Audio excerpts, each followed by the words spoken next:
So, honorable colleagues, that's the stock of domestic arrears, 400. This is 415, 415? 401. 401. 401 for the financial year under review. The ministry only gave you 8. We are first looking at the 8. You know, we are looking at the planning for these domestic arrears because this is people's money. We have court awards, we have goods and services, so many things that fall under that. Who can compute us the percentage in regard to 8 that was budgeted for and for 400? Silas, do the 8 billion. Get that figure of 8. The other one is, I'm looking for the 8.071 billion, and the stock is 405 billion. 401, eh? Okay. We can also compute. We want to see the percentage that you are given under domestic arrears.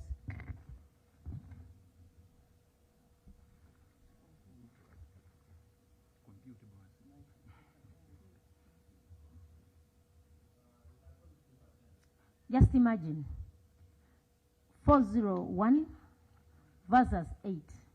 First of all, we take note that the government has no commitment to pay for arrears from the word go. And this financial indiscipline that we are seeing in different entities, because many ministries find themselves looking for money here and there. This is a very serious issue. You cannot, you know, have a stock of 401 and you are given 8 billion. 2%. You are frustrating people's businesses. Even these court awards, people deserve their money. And I want to inform this side, as we do proceed, accountability is going to be person to holder. Whoever causes, relaxes on job and government loses a court case, you'll be held personally accountable. You pay that man as, you know, as a public servant who relaxed on job. Because for people make mistakes and think that will be so and so versus Attorney General. That is why government finds itself with a stock of arrears close to 800 billions and above. Actually, even more, trillions of money in domestic arrears. So, honorable colleagues, as we proceed, we take note that finance must have, much as PSST committed as they come to interface with us, there are issues that we have to look at across board. Number one is the issue of domestic arrears. We must allocate some reasonable money on domestic arrears that have overstayed. Some of your colleagues have arrears that are as old as 10 years. 10 years somebody supplied the government and cannot be paid. So domestic arrears is financial indiscipline on one part of the accounting officer, but also on the other part of the ministry. Release money. They give people warrants and the releases are not commensurate to the warrants. So we take note of failure. Yes, we take note of failure by finance to release money for domestic arrears, adequate funding for domestic arrears. But also, we condemn the accounting officers who accumulate arrears because it is against the PFMA. Why do you commit the entity beyond what you have? Though, to some extent, we've realized that finance warrants, and when it comes to releases, they give you less than what they want. So, yes, Honorable Silas, as we conclude on this matter. Yeah, Madam Chair. We are going to sustain the query. The query is going to be sustained. Madam Chair, thank you so much. My issue is, away from failing to budget for these areas, there is the other big issue of failing to choose the right people to be compensated, even with the little that is released.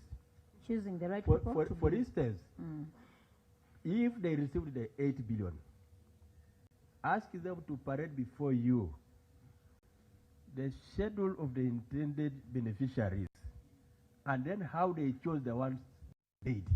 Okay. You will get a real eye-opener there.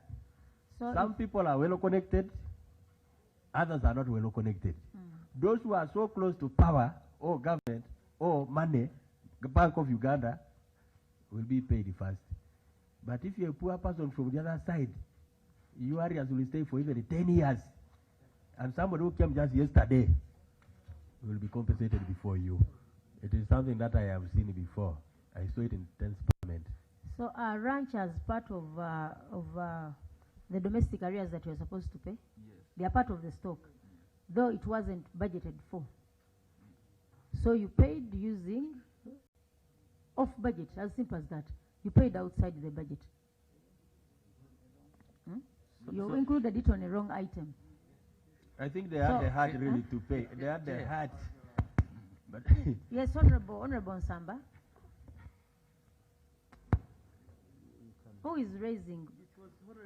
Choma is coming. Okay, please. Chair, actually it is not outside the budget because they have already indicated that they actually charged other expenses, okay?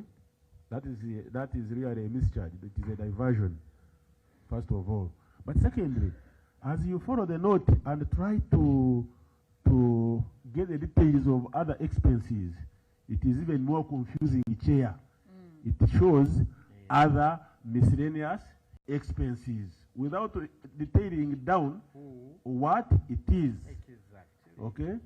So I think it would be appropriate, first of all, tell us the permission for diversion, for the mischarge, whether they go to the permission. Who can give you a permission to? But secondly, hey, but how would they do it? No, it's they are not the owners. And they but did secondly, it outside the law.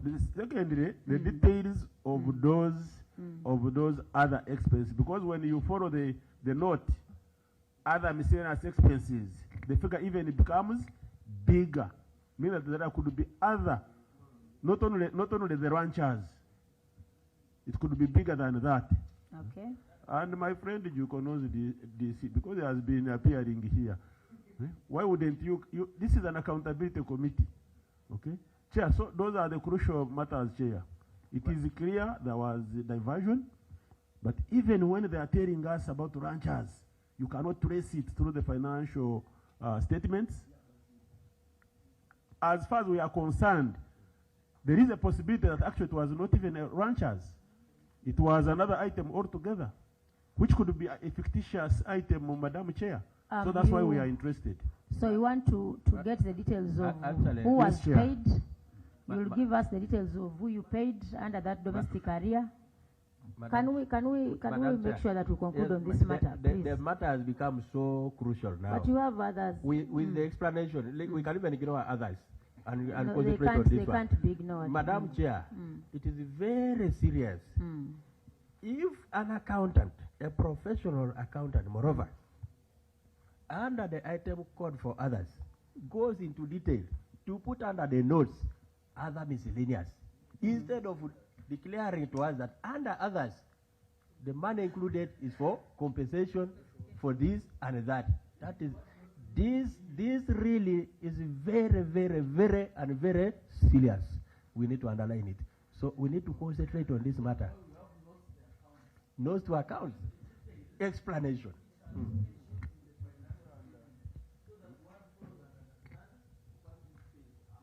Who is the head finance? And Madam Chair. Honorable colleagues. Madam, Okay.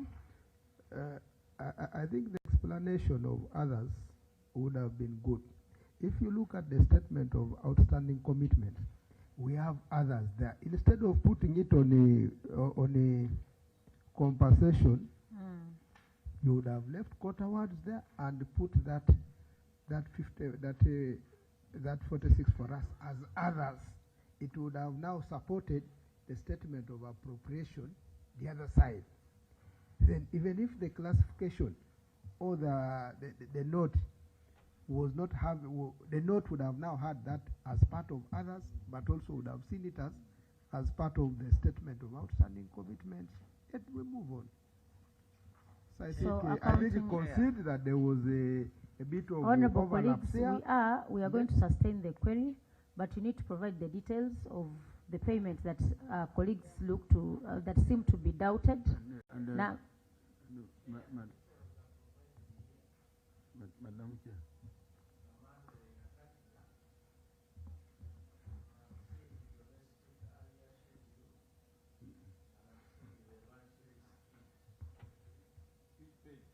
that is page.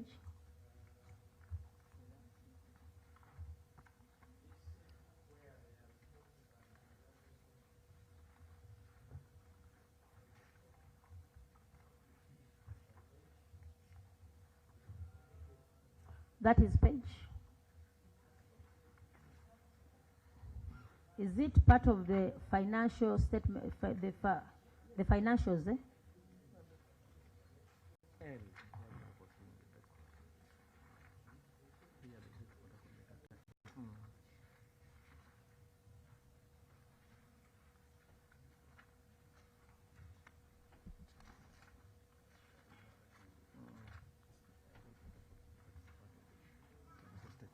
It provides a stock of the ranching schemes and the outstanding and the payments made during the financial year 24-5.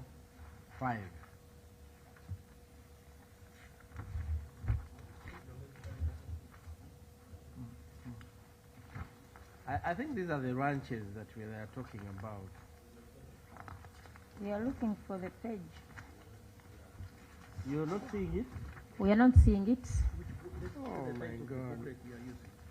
The title is Ministry of Lands Reports and Financial Statements for the year ended 30th June 2025. Hey, I might be the only one who was landed on them. Oh, how lucky am I?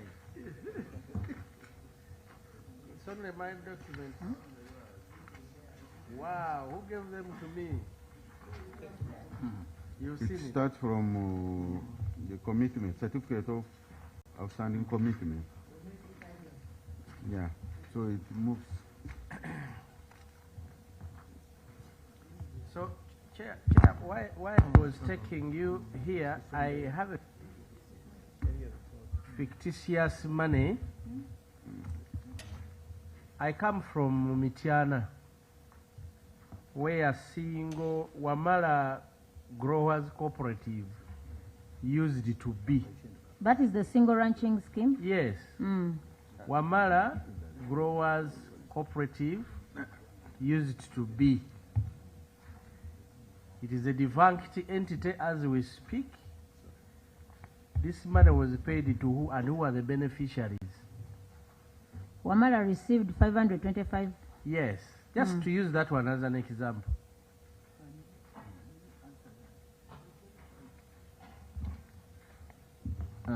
Thank you very much, Chair.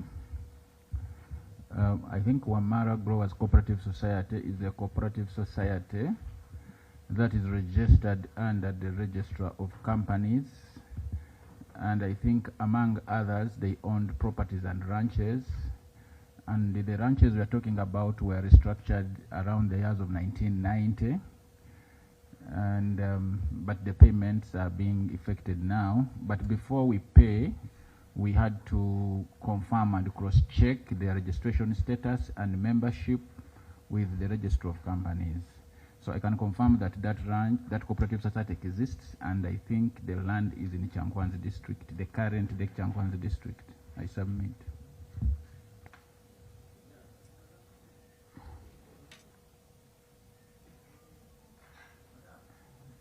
Yes, Honorable. Madam Chair, I'm very interested in getting answers as we ask questions, but we are not getting them properly. When you mischarge, there are areas affected that were meant for that money. We would wish to know from them which areas were affected as they carried out a mischarge without authority under the FIA. I would pray that these questions should be answered so that we get answers that will generate our good report, because whenever they bring out their budget proposals, we take interest in reading it to see areas of interest in our areas. We think that we shall get this money, but once there's a mischarge, there are some particular areas that are affected as a result of a mischarge, and it is them to tell us, because they know what they are supposed to do. These are not junior officers. Okay. this side as we conclude on this matter? Did you mischarge?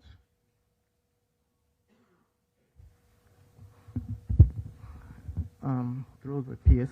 Chair, if I may start with the issue of whether there was any area that was affected. No area was affected. These funds were released specifically to settle ranchers. These ranchers have been there, some of them for over 2 decades. As No, Honorable Song, let them submit, please. No, you get the answer first. Yeah, I'm following the author's observation, and that's what solves the challenge on this query. They are saying there was no area that was affected. But you see, when you read the audit query, it says they had planned, budgeted for 8.7 billion.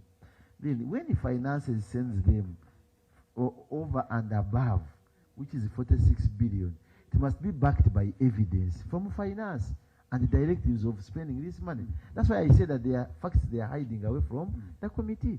We know what is meant by directives. And if they are there, we take them and they are observed by the committee.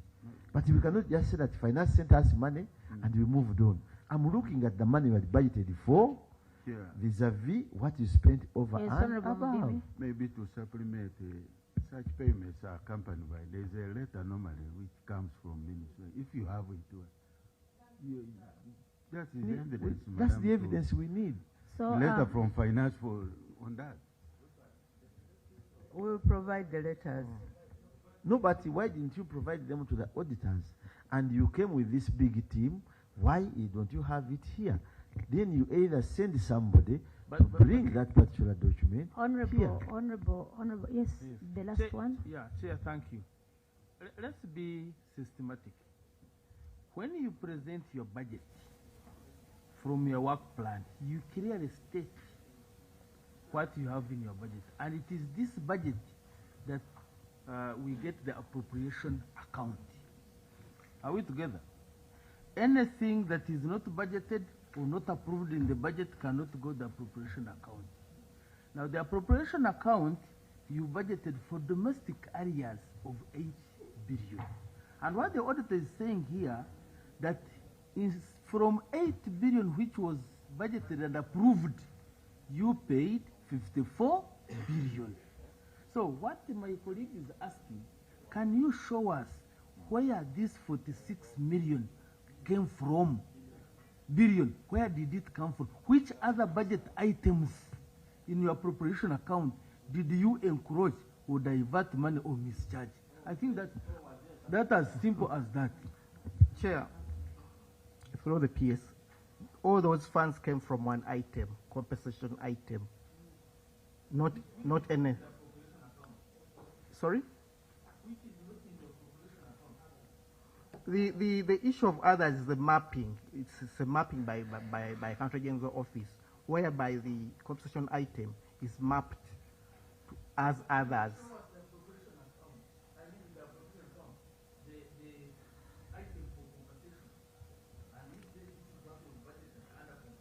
I think we can go to the trial balance. The trial balance. There is a compensation item. In the appropriation, it's under others. It's under others. But when you go to the compensation item, you'll see that figure. Madam Chair, would love to find out from him whether the item of compensation does not have a code. It has. So why didn't you use it? It's that item which is mapped to others. Why do you map it to others? It's not us, it's Accountant General's office no. which does the mapping. So, and the Accountant General is represented. Arnold, please make comment of that and we conclude on this matter. Honorable Silas, the Accountant General is around. Yes, that's no. Let him submit and we conclude on this matter. The whole Accountant General cannot do that. They are alive. No, but he's around, please.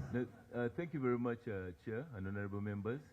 Yes, I can confirm the item of compensation to third parties is under other expenses according to the chart of accounts, but I can't confirm. Of course, the fact is there was a mischarge on because the money was released on compensation, which is supposed to be a current item, but then you pay domestic arrears, so that issue still stands. But the fact of compensation of to third parties being under other expenses, that's true. But the mischarge still stands. Honorable colleagues, the query is sustained. You will bring, we are asking for details of the ranchers. The ranchers are given in here. You've seen them, so yes. So you submit a letter. Madam Chair. Honorable colleagues, we've concluded on that 1.2. I'm not going back to that, but you 1.2, Honorable Silas, yes, 1.2. we are going there. Madam Chair, we will need to communicate to Accountant General. We'll go to agree on this matter. There is no way we can use the code others as something that you are going to hide compensations on. Sincerely, that is so serious. We have heard from the Accountant General. It can't be a matter of debate now, but good enough. These are part of us, the Accountant General. During our discussions, we shall have that matter addressed further. So, Chair, meaning they can hide any amount under others? No, honorable colleagues, he has answered what you asked him. So, Chair. This is the gist of the matter. When you say there are no other items which were affected, when you go to page 31, note 18, other expenses, you are seeing where we have the other where he says this is where the money was got from. Previously, the balance was 175 billion. The year in question is 238. So when you pay 54, when you have 238, you can't say there are no other items which were suffocated, because equally so, these other items, if it was included in the budget as other expenses, could have been paid pro rata. Okay? So really, Chair, this matter is a serious one. We shall sustain the query, but even when you are sustaining the query, Chair, you must have the details to explain how you have sustained the query, so we need the details of so that item. is what Thank you've asked for. Honorable colleagues, we proceed. Honorable, we proceed to 1.2, delay in transfer of staff to, and I request that let's try to expedite, because we have more other two entities to handle. No, we can't stop here. These no, we still have Honorable Silas. This ministry has a mandate as a Minister of Lands, and you have very serious matters in this report. So all that was mentioned in here is very important, and I request that we give it the attention that they do deserve. We have 1.2, delay of transfer of staff to the HSM system. Honorable Chair and honorable members, the response is that the audit observation has been noted. The ministry has no manual pay system. Instead, the ministry has the HTM payroll and some few cases paid on IPPS. These are cases whose migration process has not been concluded. The delay is as a result of abolition of some positions in the structure, like assistant ICT and dispatch clerks, among others. These cases have been submitted to Minister of Public Service for appointment as ICT officers and records assistants, respectively. These cases are processed by the Minister of Public Service through the integrated payroll and payment system, and the payments are transmitted to IFMIS directly. Following the review of the ministry structure, it's anticipated that the process of migration of the remaining staff on IPPS will be expedited. I submit, Chair. Yes, Honorable Saungu. Madam Chair, it is very interesting. You are in denial and in acceptance, the same statement of yours. The auditors cannot observe this. The answer would have been, yes, you have delays, but you are going to regularize. But you cannot deny and accept. How do we take these two, Madam PS? How? You are saying, no, the ministry has no normal payroll system. Then you are saying, these cases have been submitted to the Ministry of Public Service for appointment on as ICT water. You see, whatever you are saying, there is an irregularity here. And these auditors cannot come in to bring this query if they don't look at the directives and the orders given vis-a-vis the transfer of the change of system. So I would pray that you, as the finance, some of these things should not be appearing. Minister of Lands, some of these things should not be appearing. There are things you have cleared at the exit meeting, and they don't appear before your audit queries. These are simple matters, but you are denying and accepting. So of the two, which should the committee take? Do you accept the challenge? And can you accept that now you have regularized what was being questioned by the auditors? Because they observed it at that time. Madam Chair, otherwise we can't spend time on definitely, but salary is a statutory obligation. Yes, you are so creative and you paid. The reason as to why the auditor said you paid manually is because you paid somebody who was off the system. As simple as that. So the query is sustained. We all needed the explanation what forced you to do that. Thank you. Under what circumstances did you choose to ignore the system and you choose to pay manually? You've not explained it here. Yes, yes. Chair, it looks like they are still doing it because they are promising in the comments. It's not that it is no longer a problem. They are saying the remaining staff will be the process of putting them on the IPCPS. It will be expedited. Looks like so. These are still being paid off the system. No. Thank you, Chair. I want to respond and say we don't use manual payment system. We use IPPS and HCM. Ministry of Public Service introduced IPPS first, and all of us were on IPPS. But when they introduced HCM,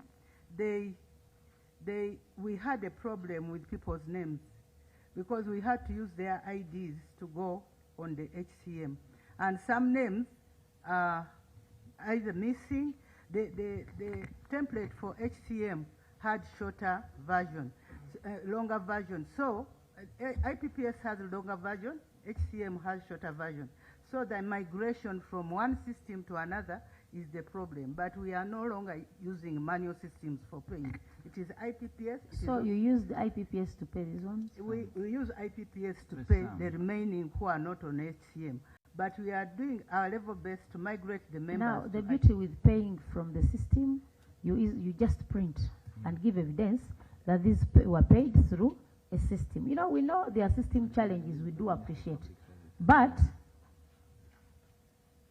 for you to convince the committee that you didn't manually pay, you need to provide evidence on how you paid. These are 100. Chair, what I want to appreciate the explanation of the accounting officer. Those are the explanation which they should have sorted out with the auditor. By the fact that they are being sustained means that you skipped the explanation.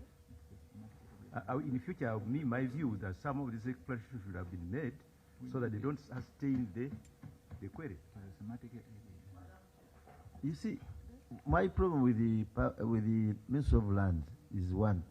The moment the auditor says that he noted that the ministry delayed to transfer 100 staff from IPPS system to HCM, and it says this resulted into manual processing of payment of salaries, and this could lead to inaccuracies of amounts paid. Your remedy is only one showing them how you paid those 100, which you didn't see, but for them, they saw how you paid them, because they were not on the HCM system. That's all, Madam PS. Thank you. Madam PS, we are going to section 2, report on audit and compliance. Audit of compliance. What's your role in the PDM as the Minister of Lands?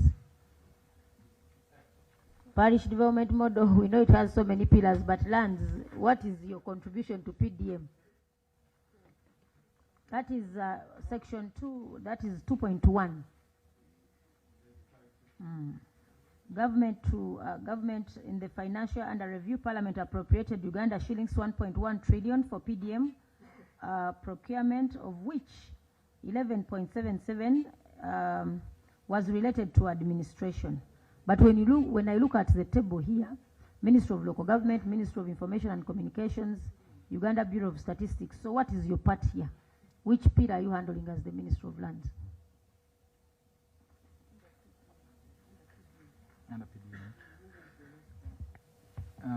Chair and honorable members, our response is that management acknowledges the absence. But before you read the response, practically, PS, just tell us briefly.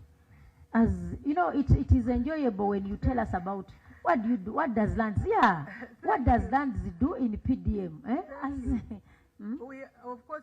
PDM is on the land. Okay. And we are supposed to secure the land parcels which the people who are actively involved do their revenue generation. But when it came to PDM, we appealed to the PDM in its initiation that we should be part and parcel of it, because it is better for somebody doing business on the land to have a secure title. We have appealed. We wrote a letter, I remember. We wrote a letter to Ministry of Finance and the other ministries that we should be involved. But as far as we are concerned, for us, we are still securing the land. But we are not having money from PDM. Thank you. So why do we find PDM? Because for me, when I found this query here, I wanted to know, auditor, what is, I want to know, to align, Chair. Chair. want to see how land is fixed in PDM. Chair. Yes, we know, because businesses take place on land. These are farmers. So which pillar is this? I'm looking through the pillars and I want to find where you because this seems to be a misplaced query. That is it. It's a thematic area. So whether you are part of it, whether you are part of PDM or not. Let's proceed as in house, but what were you responding to? Yeah? So, no, but could be they wanted to find out, could be they wanted to find out whether you also know the existence of parish development model. No, they know that the parish development model is done on land, and I think that's why they were interested. It cannot. What are you talking about, it Madam can't. CS? Anyway, let us proceed. But you know, because I was looking at the distribution of the distribution of the 11 billion, and land is not getting anything. Madam Chair. Yes, Honorable. Allow me inform PS that this PDM you're talking about, this is what happens on ground. People apply for 1 million. And when they apply for 1 million, they can spend 2-3 months without getting it, but eventually get something like 600, 700 or so. Okay? Most of that money. Honorable Oshabe, thank you. Madam Chair. Madam Chair, I wanted to inform the PS that much of that money, by the way, never goes to the land you're talking about. It ends in bars and in other places. Chair, with your respect, let's proceed. I think it's a wrong party. We need to see how to deal with this, but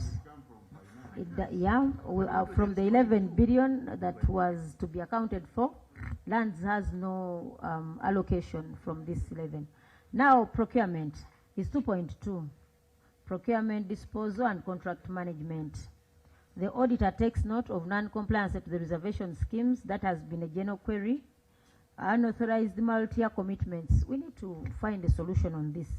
The auditor notes that the ministry awarded one multi-year contract worth 951 billion without authority by Parliament. We want you to give us a story about this project.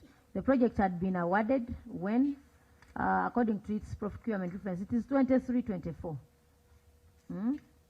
That means it was a project for that financial year. Go to the table 4 that shows the unauthorized multi-year commitment. So, you know, some of these queries, it's not a matter of read the response. The person who is responsible can even, you know, when you narrate it, we understand it even better.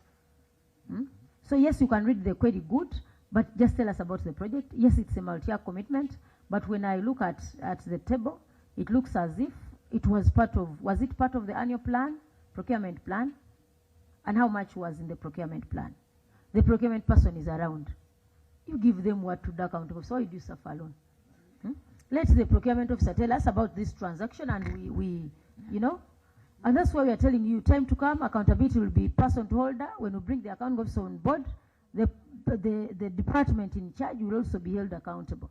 Just in case. We had somebody introduce himself as the procurement personnel. Did I, He has moved out, He had an urgent call,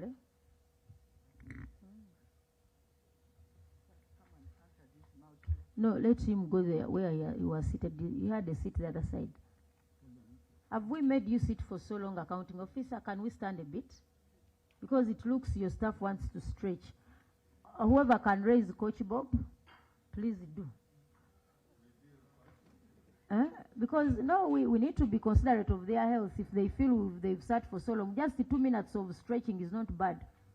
We are all not the same.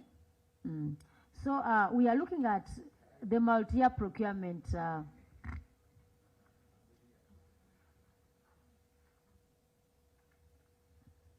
Multi-year, was it planned in that year? Because when you look at the procurement reference number, it's clear 2023-24.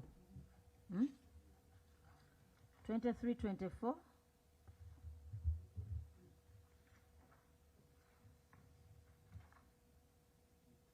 24-25. Procurement. We'll give you more time to read through. Do you know what this communicates, Madam PS?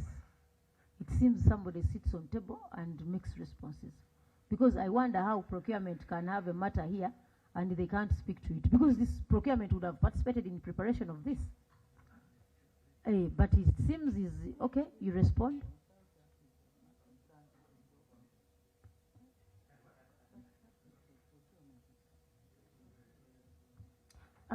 Accounting officer.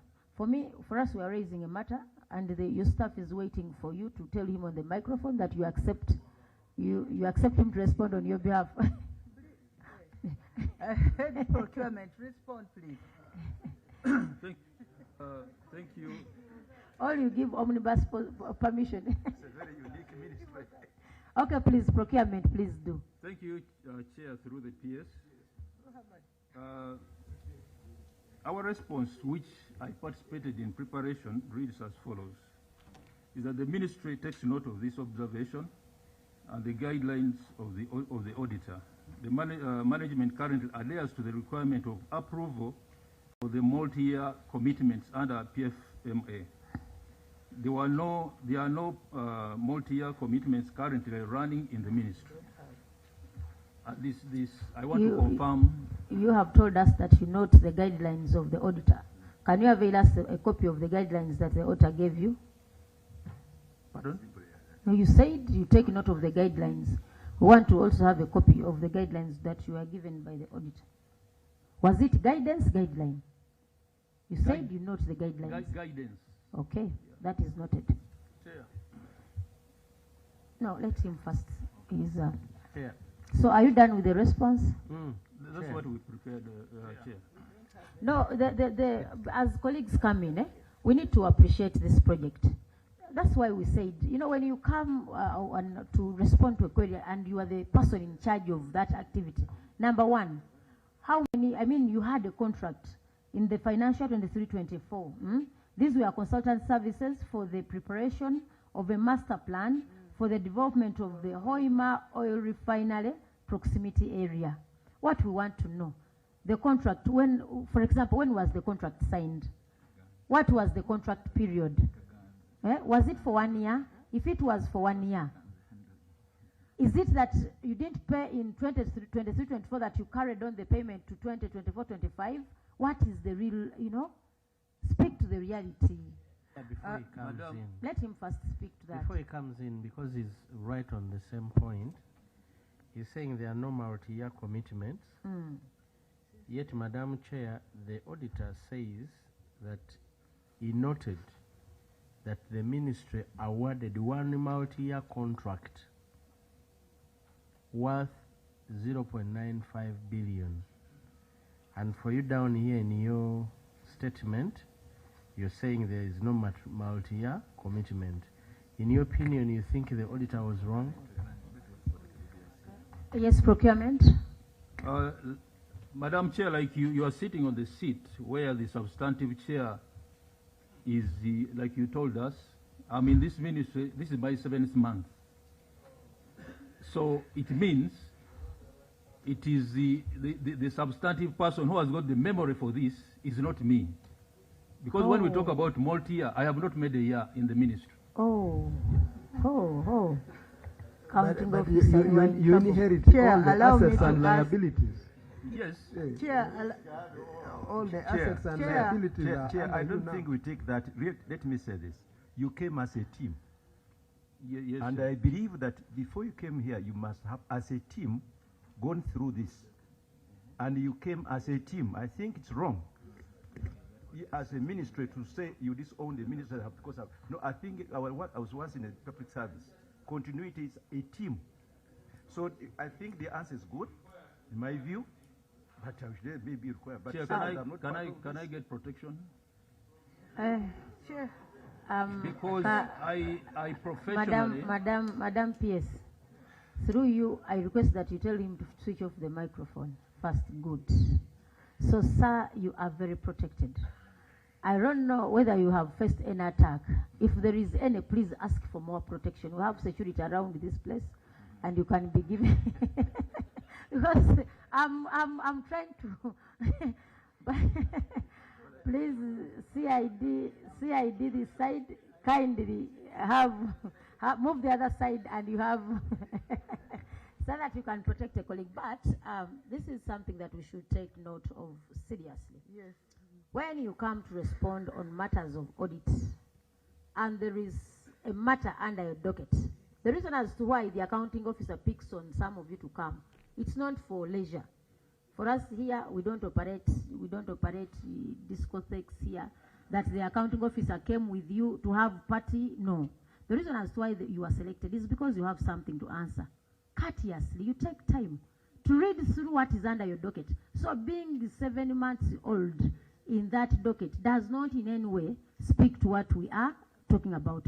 In any case, you might push this team to start asking where you came from, for how long have you been in service, and those are questions, and actually we can't ask them. Don't prompt us to take that direction. So let's leave it at that. But with due respect for a senior, I was about to ask your title, but I won't ask it. Accounting officer, it's unfair of any staff this side to have come along with you and start telling us how old they are in the ministry. Because it would have been simple, read through what is supposed to be under your docket, and I mean, we don't need a training on this. You don't need to be taken for capacity building under PDM. I don't know whether you have an allocation in PDM to also build the capacity of your staff. So, colleagues, for this one, we take note of you, sir. First of all, we appreciate the ministry for, you are the ones who recruit, for finance, for recruiting you, or for transferring you, whichever they did.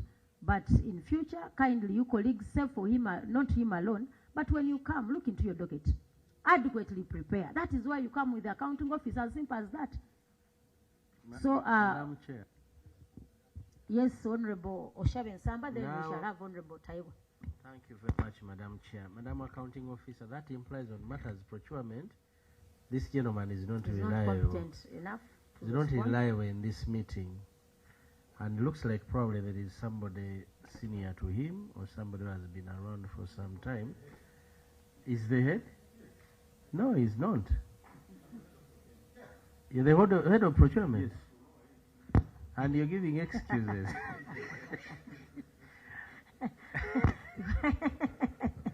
So, Honorable Taiwo, you had something to raise? Madam Chair, let's give benefit Chair, to the thank you procurement very officer. much. You will, Chair, to me, it's like they accepted that there was a multi-year commitment which was not authorized, only that they are indicating that currently there is no. But I wanted to remind them that Section 23 of the PFMA Act, a vote shall not enter into a contract, transaction, or agreement Taiwa. that binds the government No, let him financial submit. commitment for more than one financial year, for which the result is in a contingent liability, except where financial commitment or contingent liability has been authorized by Parliament. And it is very clear that this has not been authorized by Parliament. And there is, and it's an offense also under the same law, Section 79 under offenses, subsection M. It is very clear. So I think we as PAC, as an accountability committee, whoever is responsible for this should actually take up the offense. I wanted also to make it clear that when you are presenting these accounts, the accounting officer takes liability of every query and what happens in the institution. So even this procurement officer whatever he answers is on behalf of the accounting officer. So his absence, I mean not being there at that time, it is you, the accounting officer, to have brought somebody who should be ready to answer or explain what is raised by the auditor. I thank you. Thank you, Honorable, for the submission. Let's take note of this.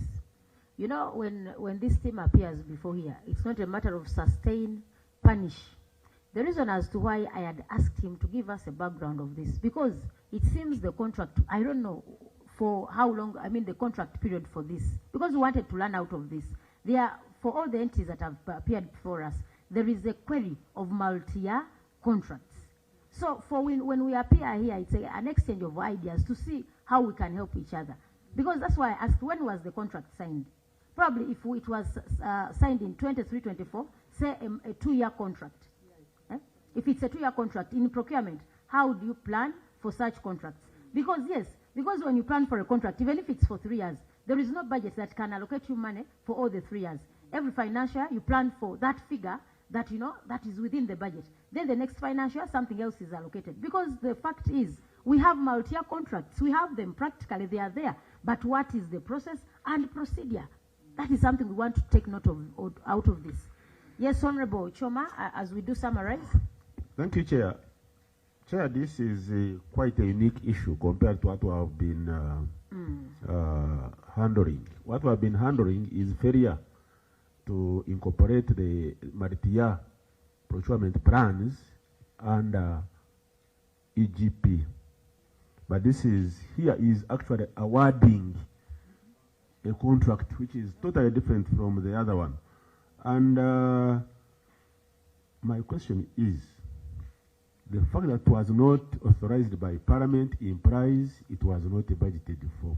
Okay? So, where did you get the money for this? And I can observe that it is consultancy. And when I take you to note 10 on page 29, okay, of your financials, I can see there is a lot of appetite by this ministry when it comes to consultancy services, professional services. It constitutes the lion's share. Note 10 is on page what? On page 29. Okay. Goods and services. So of the goods and services figure, those professional services, okay,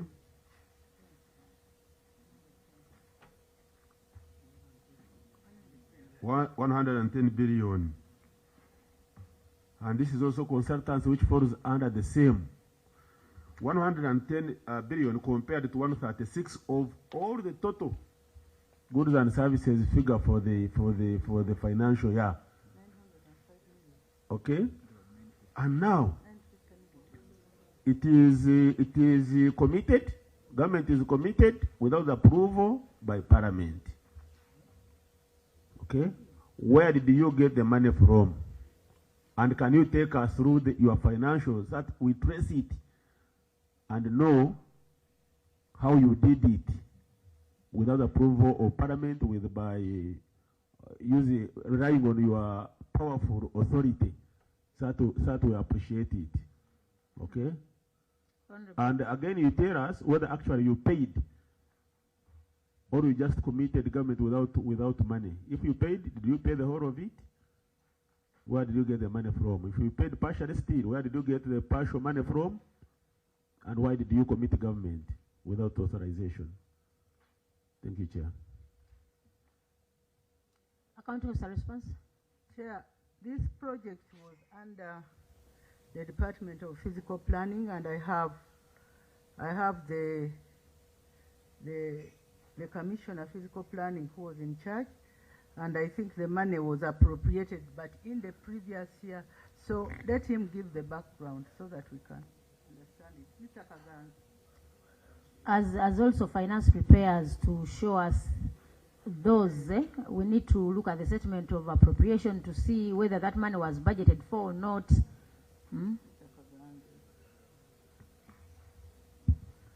Yeah, through Madam PS, thank you. Madam Chair, this project was aimed at planning the Hoima Oil Refinery proximity Yes. area, and the planning was to be undertaken through consultancy. The project was under development, but the project was exited, and therefore this project was budgeted for 1 year. However, the deliverables were not fully delivered at that time, and the payment crossed the year. The payments crossed the year.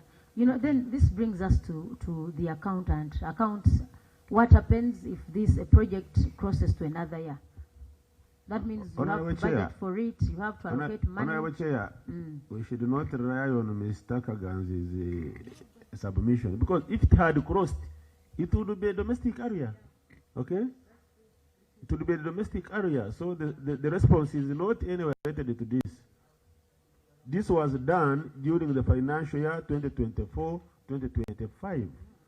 If it had been done the other time, that would be fine. By now it would be in the domestic areas. The project was for 23-24. Yes, Chair. The project was awarded. Let's take the details. The project was awarded in 23-24. You see? That's where we wanted to come, because the procurement reference number here is clear. You can get the procurement reference number, Chair, and you don't procure. No, let's look at this. Because you cannot, first of all, you cannot have, if it wasn't procured in that year, then they ought to have begun a fresh procurement in 24-25. You see? Yeah, no, what we are looking at is they had a contractor for this service. Probably the contractor didn't complete the consultancy within 23-24. Chair, now that you are explaining for them when they are here, I rest my case. No, it's not. Because we are following what the auditor Honorable detected. colleagues. Honorable. But now you are providing an explanation, and really, I will be very reluctant to challenge my chair. Can we listen to each other? The reason I asked this team the other time, can you give us a background for us to appreciate the matter that we are speaking to? I asked, can we appreciate that this project was for the financial 23-24? What I'm speaking to is not new. Because if we want to ascertain whether it is payment that was carried on in 24-25, because we are saying the project is for 24-25, then I ask, look at the procurement reference number for us to ascertain whether the project was for the 24-25. In regard, we differentiate between procurement and payment. Let's differentiate those two. That is where I wanted to come to an agreement. Chair. So it's not that we are answering for this side, but let us get the basics, so that we deliberate on this very matter. Chair. So, team, a moment, Honorable. Accounting officer, I asked you, the other person said, yeah, he's 7 months old. That's where we're coming from. Then I told you, look at the procurement reference number. For you to explain about this contract, was it awarded in 23-24? And what happened in 23-24 that you carried on in 24-25? That's the explanation we want. Mr. Kaganzi, can you explain? This is a project you undertook. Hey, for us to know whether it was a 2-year contract, because the contract period is clear, so that we can know whether it is payment that is the problem or planning is the problem. Please. Yeah, Madam Chair, the contract was for 1 year. Good. So, if it was for 1 year, how much did you pay in that 1 year of the contract? What remained pending, and how did you handle it in the financial year 24-25? Because the year for review is 24-25. We need to appreciate what transaction took place in 24-25. And if the contract period was 950 billion.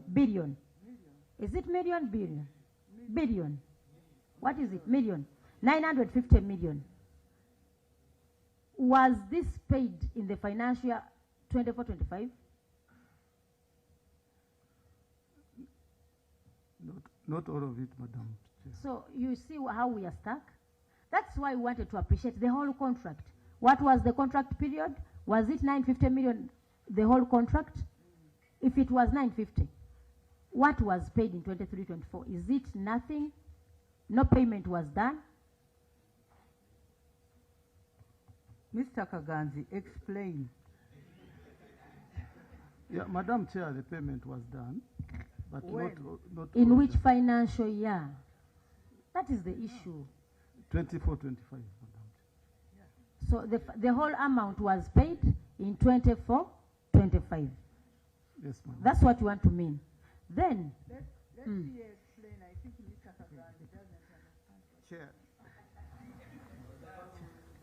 Chair, through the PS, as far as I can recall, I think that contract was awarded towards the end of the financial. It was towards in the last quarter and didn't perform fully.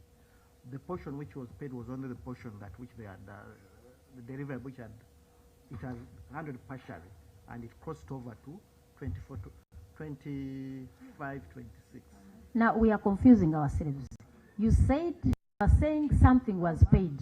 Eh? Yes. Madam PS, do you, honorable colleagues, that is why we're appreciating the background. Because if you say something, that's why we asked, what was the contract? The whole contract value. Actually, the thing is, what was the contract value for this item? 950. Madam PS, did we pay anything? Because now for him said, could be we paid something in 23-24? It was partially paid. No, that is what we want to appreciate. How much was that partial payment in that financial year? This is something very simple. And what did you carry on to the next financial year, 24-25? Chair, I request to bring details because I know they partially paid and then the next deliverables were paid later. So I request that you allow us to bring the details. Now, before we allow them to bring the details, go to the financials and see what do we have in the financials. Honorable Taiba, what do we have in the financials? Okay, before we check what is in the financials, actually, first of all, if it was contracted in the year and approved, even if it's not whole paid, it is reflected as a domestic area, right? It wouldn't be reflected here as a merit. Yeah. Now, what it means here, from what the audit is actually indicating, is that one, a commitment was done that crosses the year which was not approved by parliament. So therefore, it was not in the budget, and I think that's what we are raising. So to me, it's about accepting what happened, and we proceed. But Honorable Taiwa, it's not a matter of accepting what happened. You see, accounting officer, do you agree that you did not have the 950 million in the budget for payment of this item? And why? Why didn't we plan for it? Because the fact that you had a commitment, was it recorded as a domestic area that because of failure? And in any case, we can ask, what was the source of funding for this money? Because the source of funding is also important. Was it a project funded? Was it GOU? Because that also, because if it's project money, that would have been money that is reserved specifically for that project. Chair, my view is that since they have admitted, we sustain the query and proceed. And then the report comes out. Do you know what? It is very bad to say justice sustained on very obvious matters. This is something that is very obvious, accounting officer. Very, very obvious. And it would be unfair of us to just, sustained bring. But you see, Chair, in the accounts you can't easily trace it because it is the approval. Yes. The under professional services, under goods and services, you can't easily identify it as a particular payment. So it can't be traced there. It can't be traced. Yes. Because the we see in the admission. appropriation, what was actually spent is 134, and that is basically for goods and services.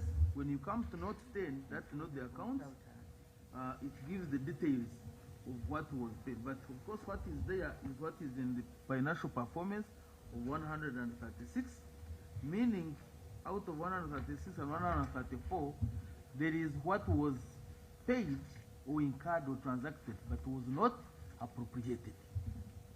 And the chair, And please, there is something we Because the asked. figure in the financial performance statement is higher than what is in the appropriation. And that means that what was approved in the appropriation, some transaction was incurred. And that comes in the performance that is not in the appropriation. Before we sustain this query, accounting officer, what was the source of funding for this project? Kagans, can you give us the source of funding? Because it was your project. Yeah, Madam Chair, this was the government of Uganda funding.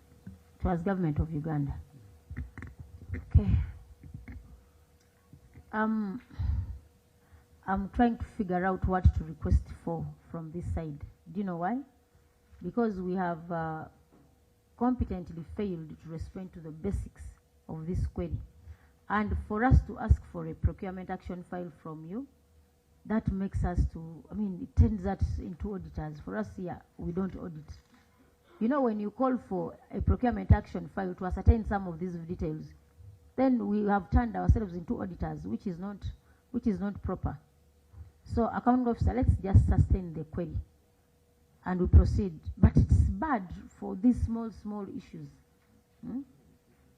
It is bad on your part, because we feel this is something that you ought to have explained to the auditors and also to my colleague on the procurement part kindly. This is something that you ought to have understood, and you ought to have had an answer on.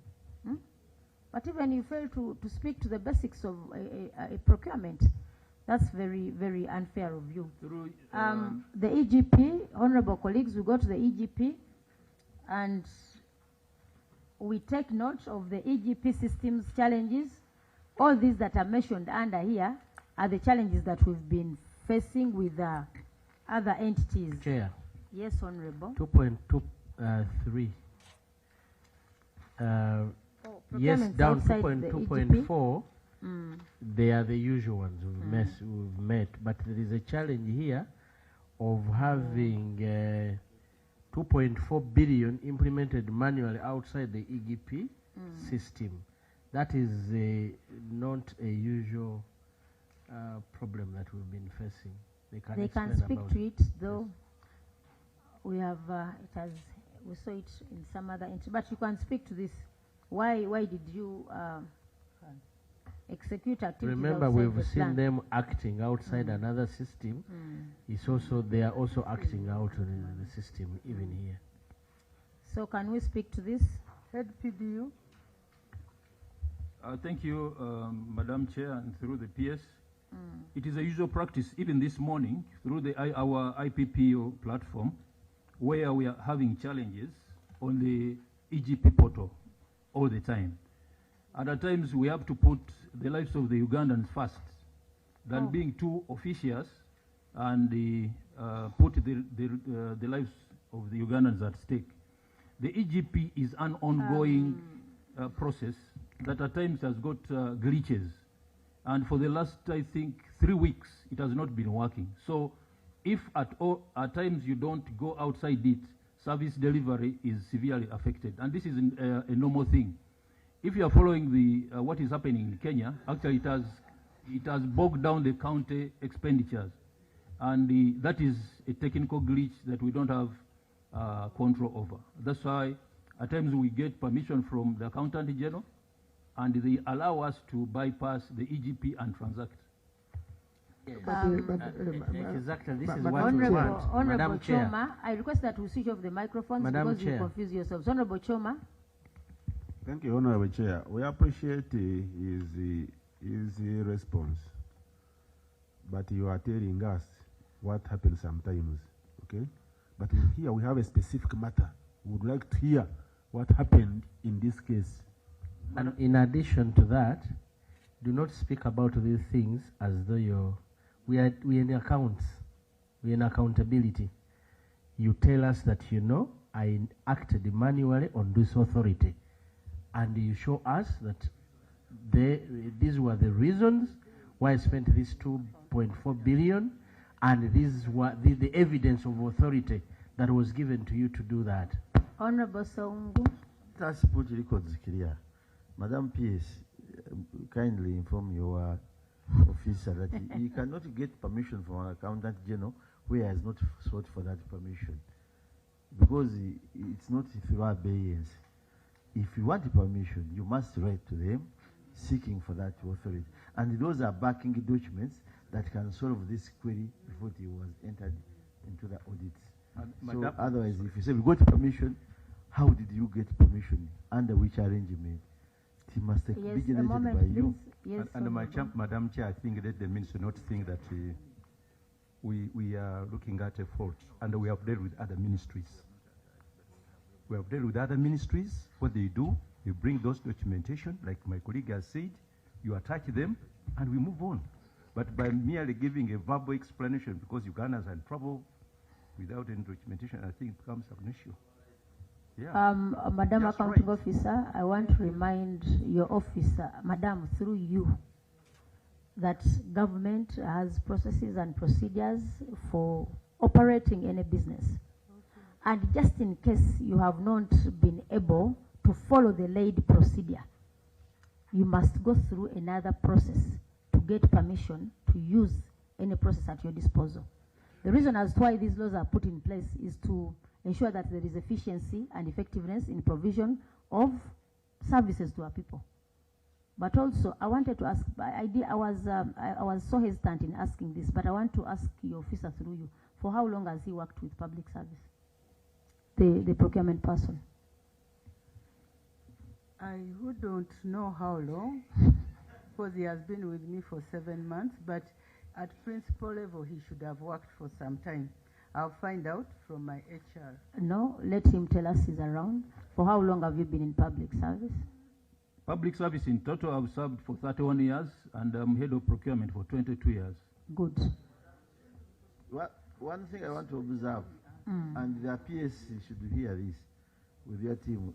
These days, most of the entities are flouting and bypassing the PPDA Act.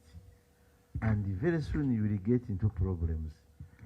I don't know, all what we are seeing here is because you are not going through the procedures of the PPDA. Do you still believe in that act, or you are going through your own powers? Thank you, Honorable. Madam PS, the reason as to why I had even bypassed this, it's because it's a challenge in almost every entity. And we acknowledge that PSS still has to do something with the system. You have found challenges, and we've been kind of at least also seen that you could not do anything about this. But for an officer who has served for 22 years in a principal position to casually respond to audit matters, that is purely unacceptable. You know, somebody begins, that one happens, we do it. I mean, it is purely unacceptable. That's why for me, I reached an extent of asking him, have you been in public service? Because you know how to respond to something that has been done outside the law. So please, colleague, you know, yesterday we had an interface with one of your colleagues from public service. Some of you at times tend to take these committees for granted. For us, it doesn't matter who brought you to the system, where you report. For us here, it's not an issue. When you come here, respond to matters of audit. For us, where you come from, who recruited you, that is not an issue here. That is why we say account, do this, and we have an interaction. We are not here for fault finding. So please, colleagues, decide when you come to appear before committees on matters of the law. In case there is something that you did outside that, I mean, explain it. We were supposed to do this, but because of this, we found ourselves in this direction. But you just can't come to the committee and say, those things usually happen. When I find that this is not working, automatically, because people must get a service, I switch. So because the hydro is off, switch to solar direct. So I really, I've been so disappointed with the way he casually responds to some of these matters. But take note, because I mean we continuously improve in the way we handle matters, kindly improve in that area. Yes, Honorable. Yes, thank you very much, Chair. Besides the casual response that we are receiving from the procurement specialist, what is more disturbing is that this is very, very far away from the written response which the ministry has submitted. I don't know whether he participated in the response that actually falls under his docket, or is just here to confuse the committee. Chair, I take note, and I apologize on behalf of my officer. He will improve, but I know that what I know is that we have been writing to Accountant General on these issues, and I have correspondences to that. Only that he did not explain it properly. I apologize. Thank you. So for matters of the EGP system challenges, these are across all entities, and we shall have these addressed with the PSST. We are not going to spend a lot of time on that. Chair, there is a unique one. Yeah. On page 10, deprecation of entries. How did this happen, and what were the intention? Duplication of entries. Yes. 3 of okay. Roman 3, until a serious matter. What were the intention of this?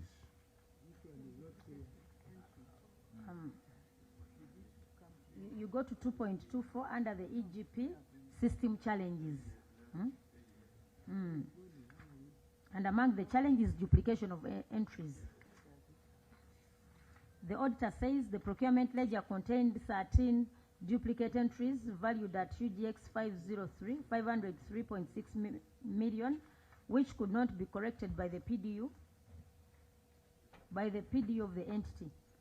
Duplicate entries compromise on the accuracy of reports, erode confidence in financial data, and increase the risk of fraud, all undetected errors. Can we look at what is in Appendix 3?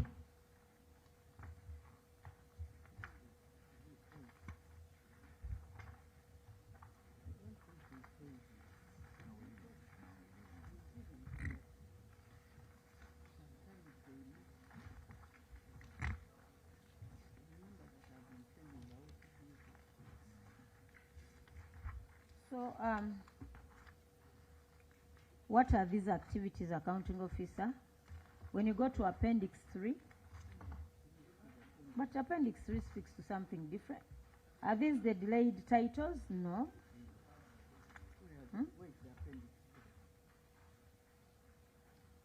Auditor, duplication of these entries is it shows Appendix 3, but when you go to Appendix 3, it shows delayed titles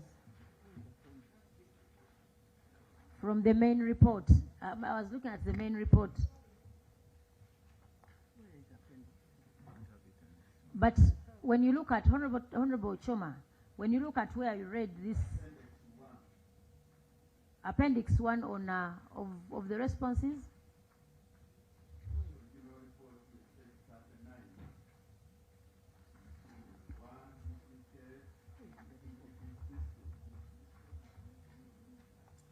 honorable colleagues, do you have copies?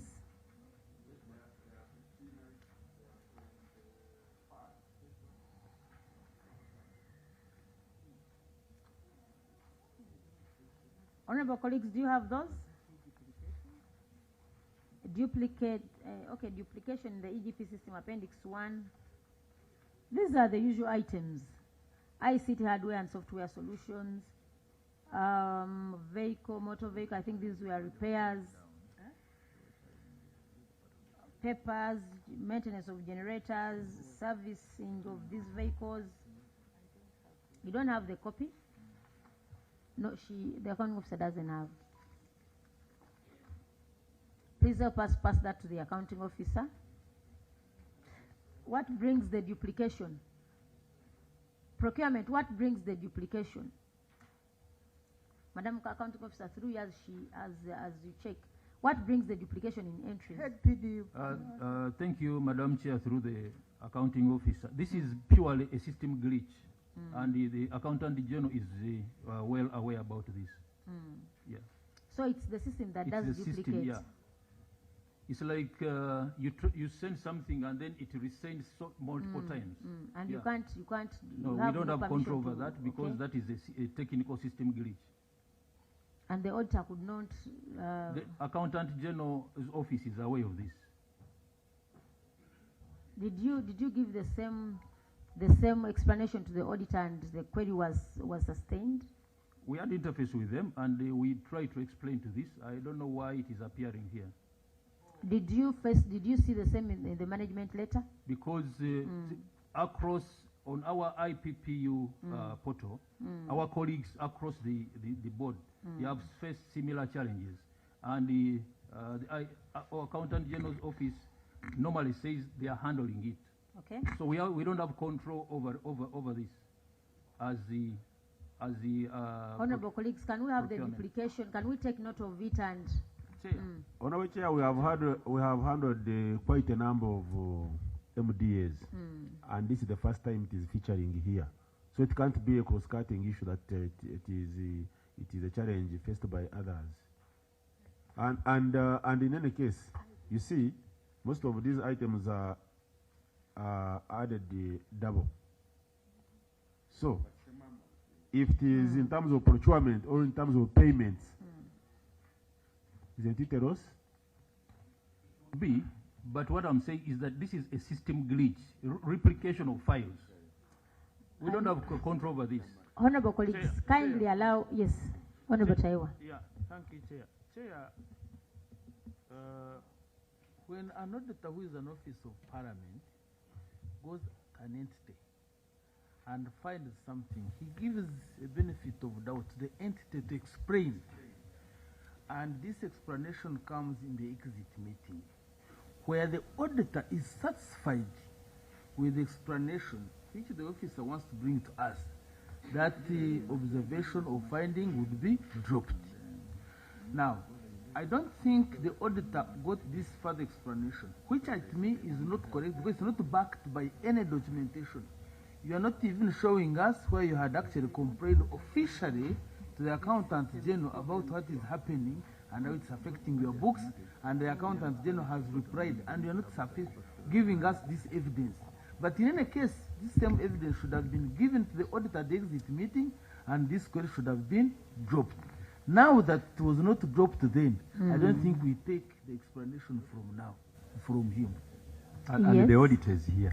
So really, The accountant general is the representative of the office of the accountant general is around, but he has moved out, so he's going to speak to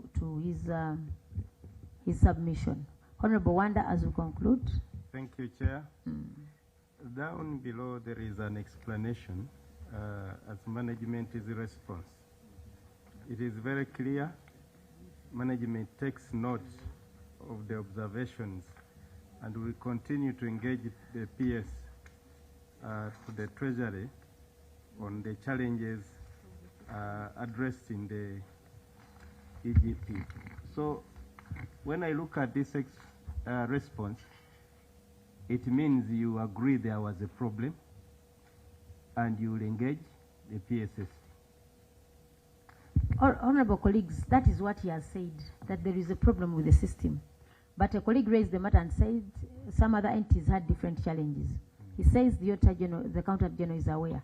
The Accountant General is part of us. Let's wait for the Accountant General, the representative, to come and he speaks to the matter that is being raised. So we penned that. He's around, but he has moved out briefly. He's going to respond on that. 2.25, failure to plan for disposal of public assets. Madam Accounting Officer, the auditor noted that you lacked a disposal plan despite disposing of items such as cars. Did we have a disposal plan? If not, why did we dispose of items that were not planned for?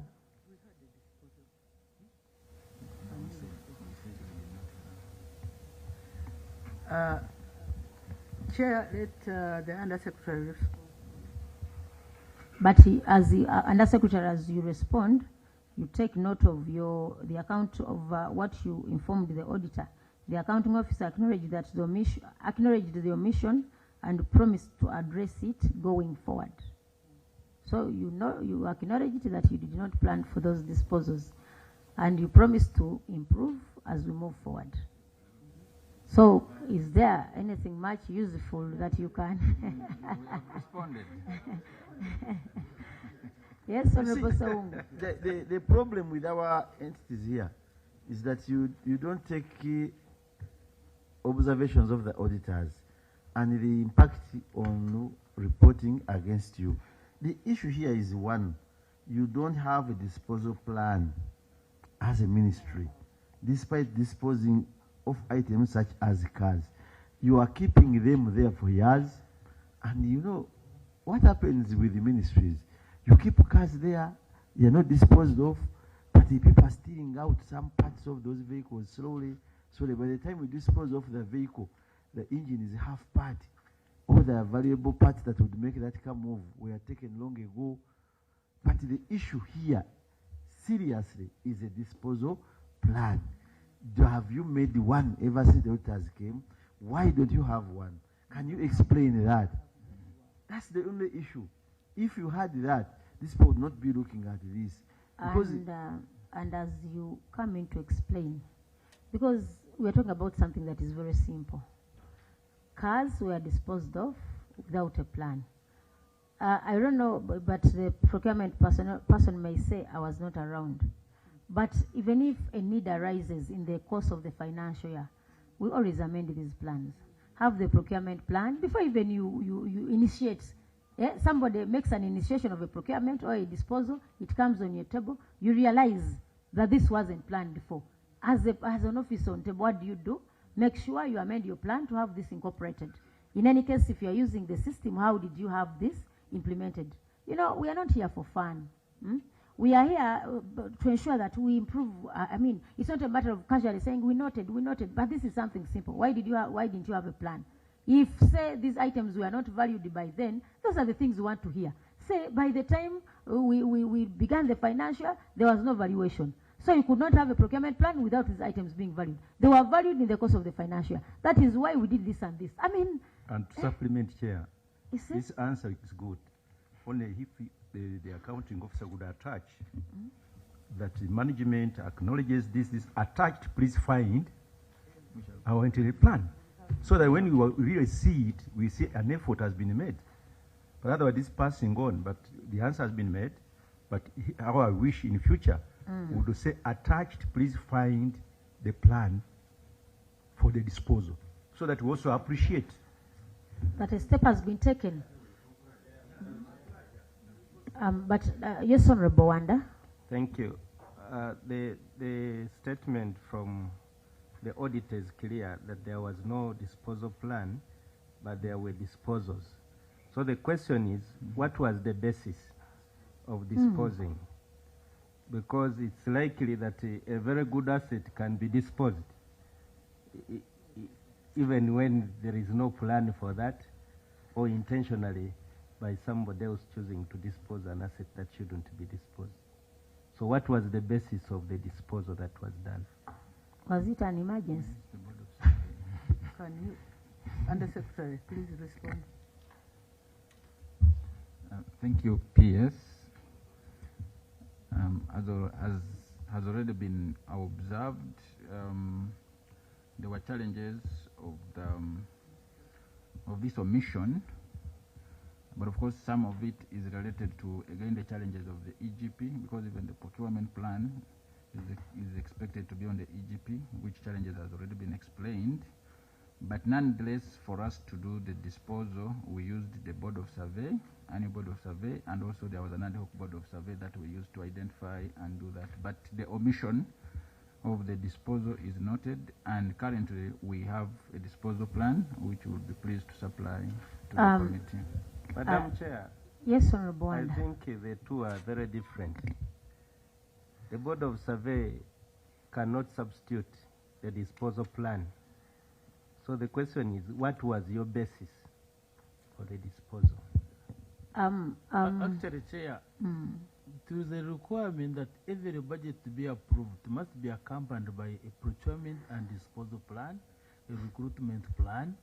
Now, and what these people are forgetting to understand, I'm using this law because it is very clear that every time you don't do what you're supposed to do according to this act, I don't know, but this issue, I mean, saying here that yes, we accept, we agree with the observation is not enough, because section 78 of the PFM Act, it is, I'm going to read it verbatim, where it is established that the institution or department did not meet the requirements of this act, which act requires you to prepare a budget with accompanied by procurement plan disposal, or contravene the act due to negligence or misconduct of public officer of the institution or department, the public officer shall be held personally liable in accordance with section 79 and 8 of this act.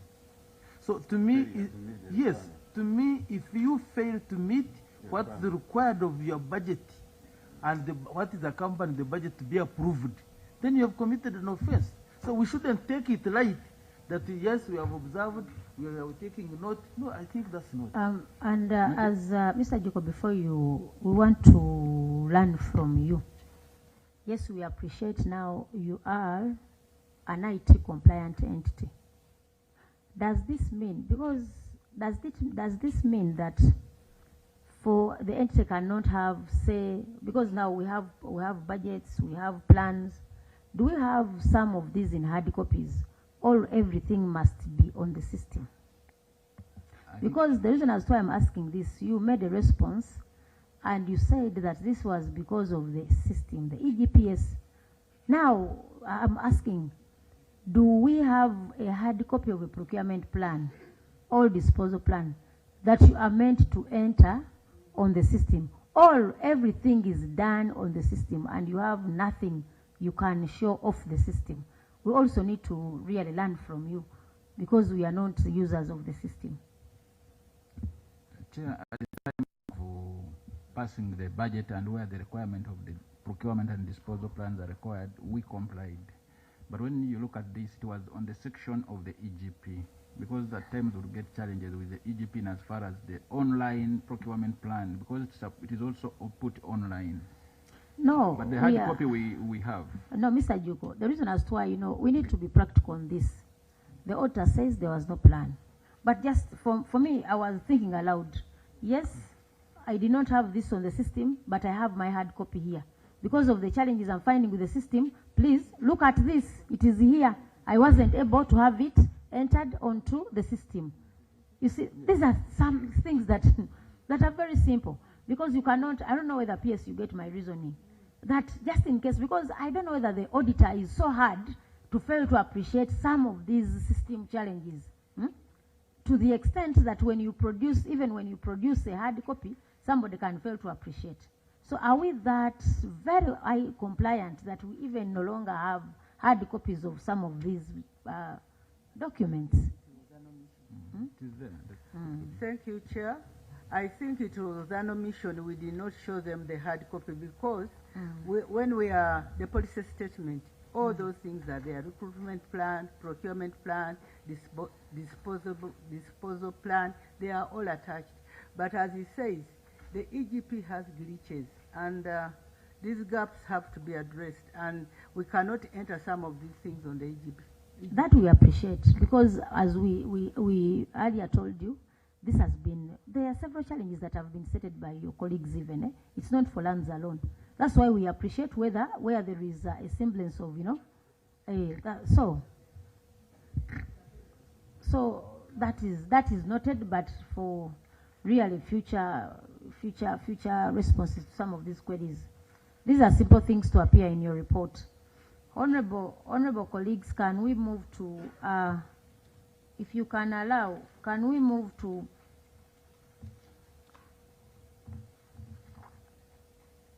performance of GOU warrants? Performance of GOU is 3.15. The other part that I've skipped are the strategic plans and these others. Let's move faster to this implementation of the budget of the ministry. Accounting officer, performance of these GOU funds, you had a budget of 260 million, you received 297.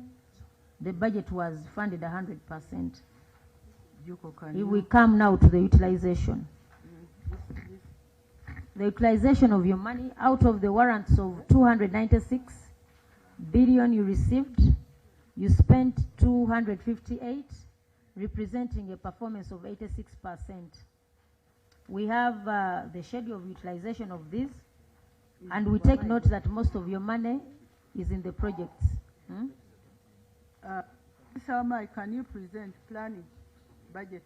Budget and planning. So I'm still giving him some of these facts. We take note that the biggest component of your budget goes to projects.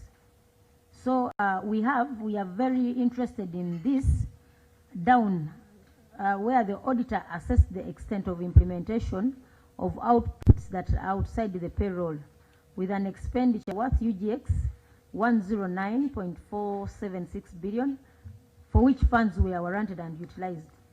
You had 3 outputs worth 86 billion. These were fully implemented. We want to thank you for implementing this, but to interest you in the 12 outputs with an expenditure of 22.92 billion that were partially implemented, and the details are on Appendix 4. So we have partial implementation has its implications. You received the money, but you never implemented these outputs. Honorable colleagues, we can go to Appendix 4 to get the details of these outputs that were not implemented. The accounting officer explained that partially implemented activities were due to delayed procurements and non-disbursement of donor funds. That is the answer that you gave. And the recommendation, the audit advised you to always ensure that budgets are revised so that you can, so that a proper assessment is done. Can you begin from there as we go to those activities? Because when one is to assess your performance in terms of percentages, having only 86 and having 22, anyway, the outputs that were implemented, the figure is higher, but explain the 22 that were partially implemented. Chair, before they explain the 22, we note that on table 10, the amount that was warranted was 296, but what was spent was 39. I mean, was 256. A difference of, yes, 258, a difference of 39.961. What happened? Because if you are given this money and you didn't spend it, do you still have it? Which table is that? Table 10. Warrants and actual expenditure. The warrant and the actual. Take 296 minus 258, the balance, the difference. 39.961. We can explain. This is the explain. Yeah, there it is. Please. Accountant has moved out. Mr. Wambar. Yes, I will take you to, thank you, Chair, through the PS. I will take you to page, our responses on page 19. Yes, management response. The poor budget assessment and reporting is occasioned by human resource gaps within the ministry and its decentralized structures, and operational and implementation failure associated with delayed procurements and invoicing. What led to the delays in procurement?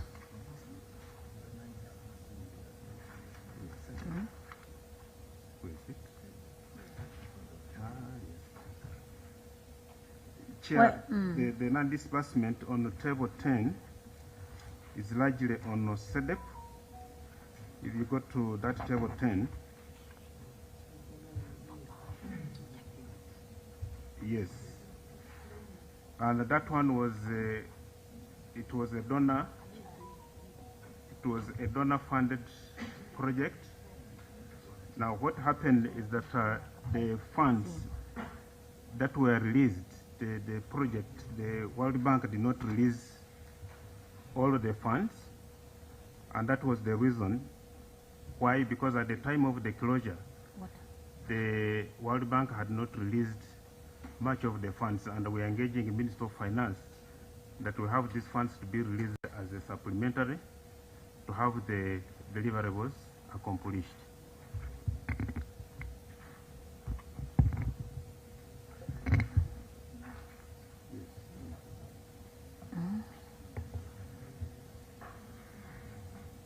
we shall have to provide evidence of such delays. Colleagues, is there anything to submit on that?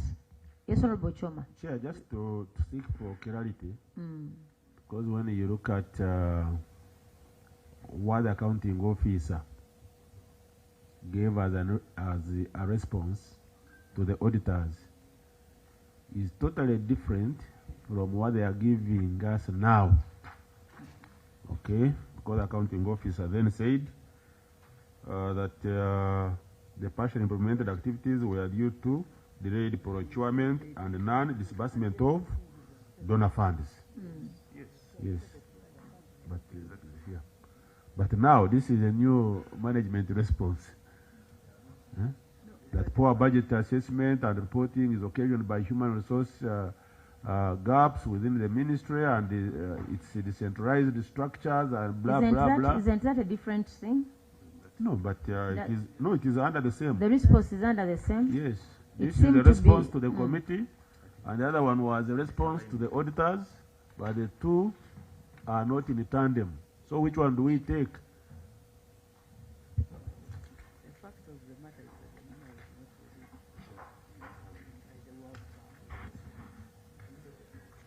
Chair, we Can you come and answer?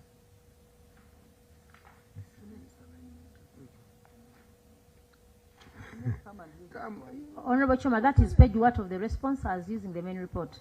Page 19. Page 18 to 19, 19. Honorable Chair. 19. 18 to 19.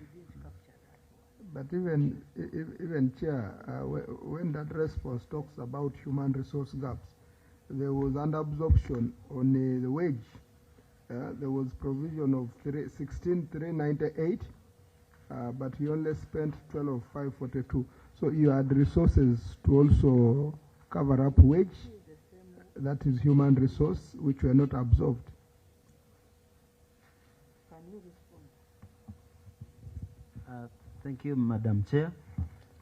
First of all, I want to apologize. I think the response is highly misaligned to the query, but the right response is on wage, of course, on table, referring to table 10, showing utilization. Now on wage, of course, we could not spend all the wage because the recruitment process had not yet been finalized. So that money definitely was returned. Then on recurrent, the performance was 99%, which ideally is 100%. Then capital development, 98%. Then on the donor-funded projects, the amount which was warranted could not still be absorbed because there were the completion certificates of some of the works which was going on had not yet been completed. Thank you very much.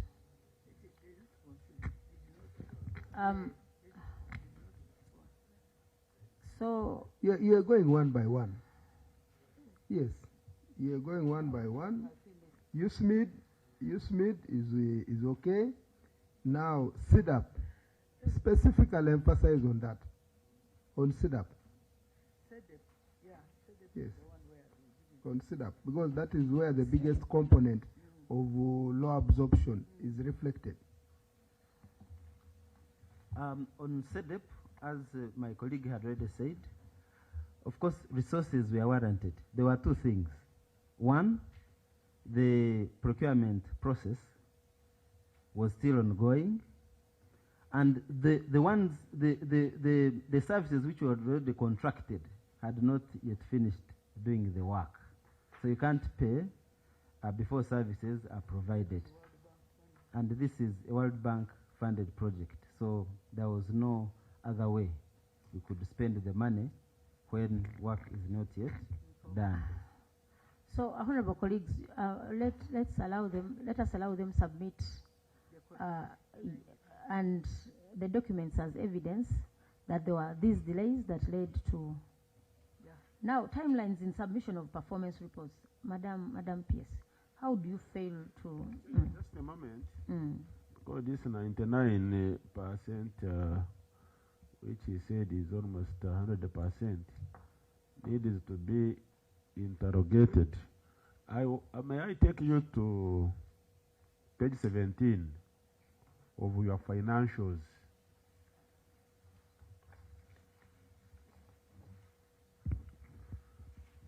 Where we have statement of appropriation. Okay.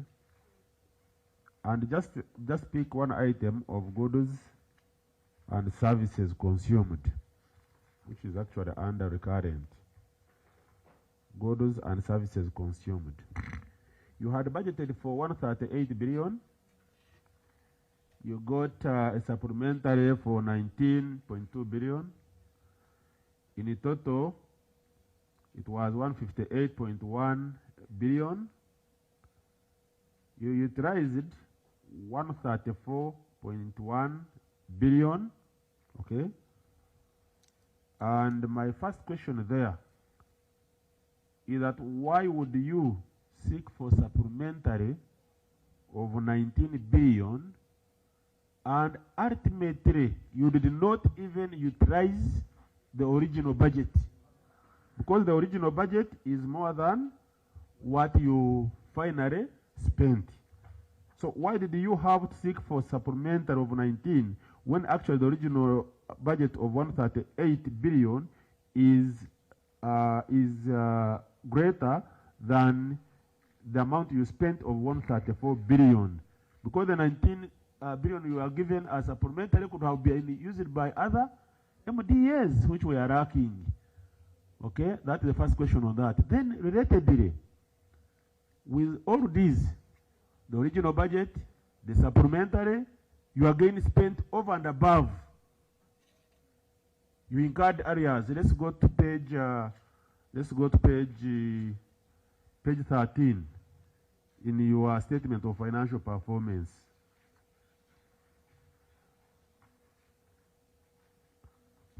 Okay. And exactly the same item, goods and services. Okay. You spent 136 billion. It is kind of a paradox. Yeah? Your original budget, you have spent more than the original budget. But you also asked for supplementary. Okay? But even then, despite having all those monies, the original budget, the supplementary, you are committing government in two areas again. 136 billion. How does that one come about, Madam Accounting Officer?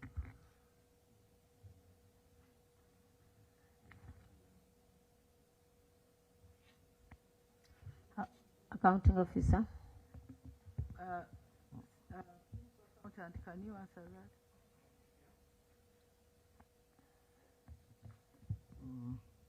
Regarding the supplementary, the supplementaries were given. There are two categories. There's under donor and then there's recurrent. Recurrent funds came for this purpose. Then under donor, those funds were not disbursed. And that's the reasons for the performance you're seeing here.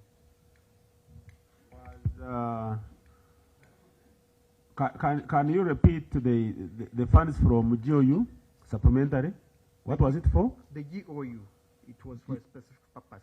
For a specific purpose? Yes, the supplementary, and it was that very supplementary was 11 was spent. But specific purpose relating to goods and services, right? Because I only asked about goods and services. The 19, those are supplementaries under donor, external funded fund, external funded projects. But now what do we take? Because now, you see, I'm on record, you are on record. Donor. What have you withdrawn? Externally funded projects. Not counterpart. Let's be Donor clear. funded. Let's be clear. It was This, donor money. the adjustment refers to supplementary, correct? Yes. Of 19 billion. And you are saying it was for a specific The expense. supplement, the total supplement was 37. No, let's look at Will you goods and kindly services, stick particularly. to goods and services as an item? I mean, that's what he's asking. Because he's saying you go to 19, page- then page for you are going to page total. 17. Let us Go just to add page one 17. item. Chair, Yeah. these accounts are consolidated. They combine recurrent and All that we don't have. All that we don't have to go back to externally school. funded funds. We understand it, and for us, we are sticking to one item, goods and services. But for you, are taking us to the total. Yet, Honorable Tayebwa was asking you about goods and services. As simple as that. We Those don't are want for, to for donor amplify. funded projects. Now let's go through, Mr. Accountant. Let's look at page 17, that row of goods and services, right? The original budget was 138.9 billion. We don't know whether it includes both government and donor funded. But you still get an adjustment to supplementary of 19.2 billion, right? Now it comes to 158 billion. So we want to understand, the 19 billion, was it from government of Uganda or it was donor funded that you got as a supplementary? We got as supplementary for World Bank for resources. So it was not from GOU? Yes. Now, you said it got as a supplementary and it was specific to be spent. So when you come to the total expenditure of 134 billion, right? It means that the 19 you got from the donor fund was spent. So what is not spent is what came, the money that came from government of Uganda. Chair, when you look at the upper bit of the appropriation, we received 37 billion as a supplementary, comprised of 11 billion on recurrent and 25 billion on World Bank funded projects. That one on goods and services was for World Bank funded projects. The 11 billion was in fact meant to compensation of if I may be specific, was in Chankwans, land in Chankwans, 11 billion, and we paid it out. That one is clear. It's because very clear. even that one is clear. Let me explain it. Even from up, the 11 billion that was received is actually spent under other expenses as a supplementary. So that one cancels out. Yes. Now the 25 which is received, we have 19 as part of it and 6.3 for purchase of plant and property. That one. But what we are specifically looking at is the goods and services. That row alone. You got a supplementary of 19 billion, but you came and spent 134. So you got a supplementary, and this is what my colleague had asked. You got a supplementary which is adds the money that you even spent less than what you had earlier been given. The money we didn't get, it was SEDEP got a supplementary of 25 billion, which funds were not disbursed by World Bank. But when it comes to warranting, once Parliament approves the budget, the supplementary, and the office of the accountant, they issue a warrant. That warrant goes on the system. It's within the donor funds operate. And what happens when it comes to donor external funded funds, warranting and disbursement of funds, at times they don't tally. You may warrant and they don't, the donors don't disburse. Yes. So in short, you are saying that out of the money you had invested, the 138 for goods and services, or whichever is left from government, did not spend all. No. Not spend all. For GO it was spent. The balance which is here is for donor funded projects. The 25.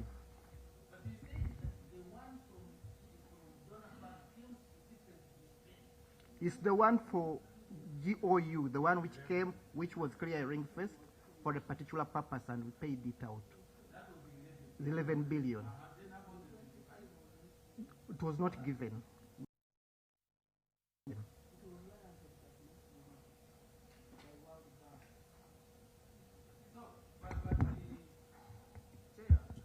Yes, Honorable. Still, this raises another question.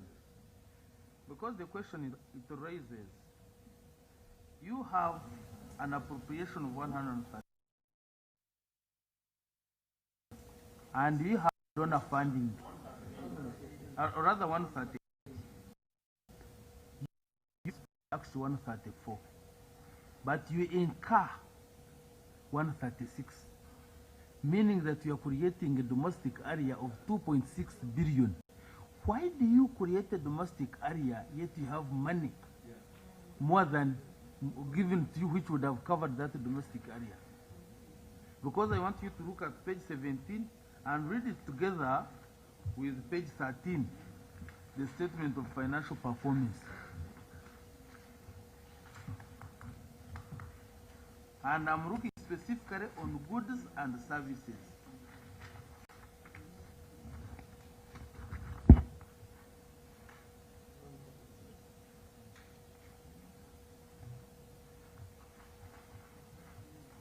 Do you see goods and services 136? Yes. Now, read it together with page 17, the money given of 138, but spent 134, and create an area of 2.6 billion. The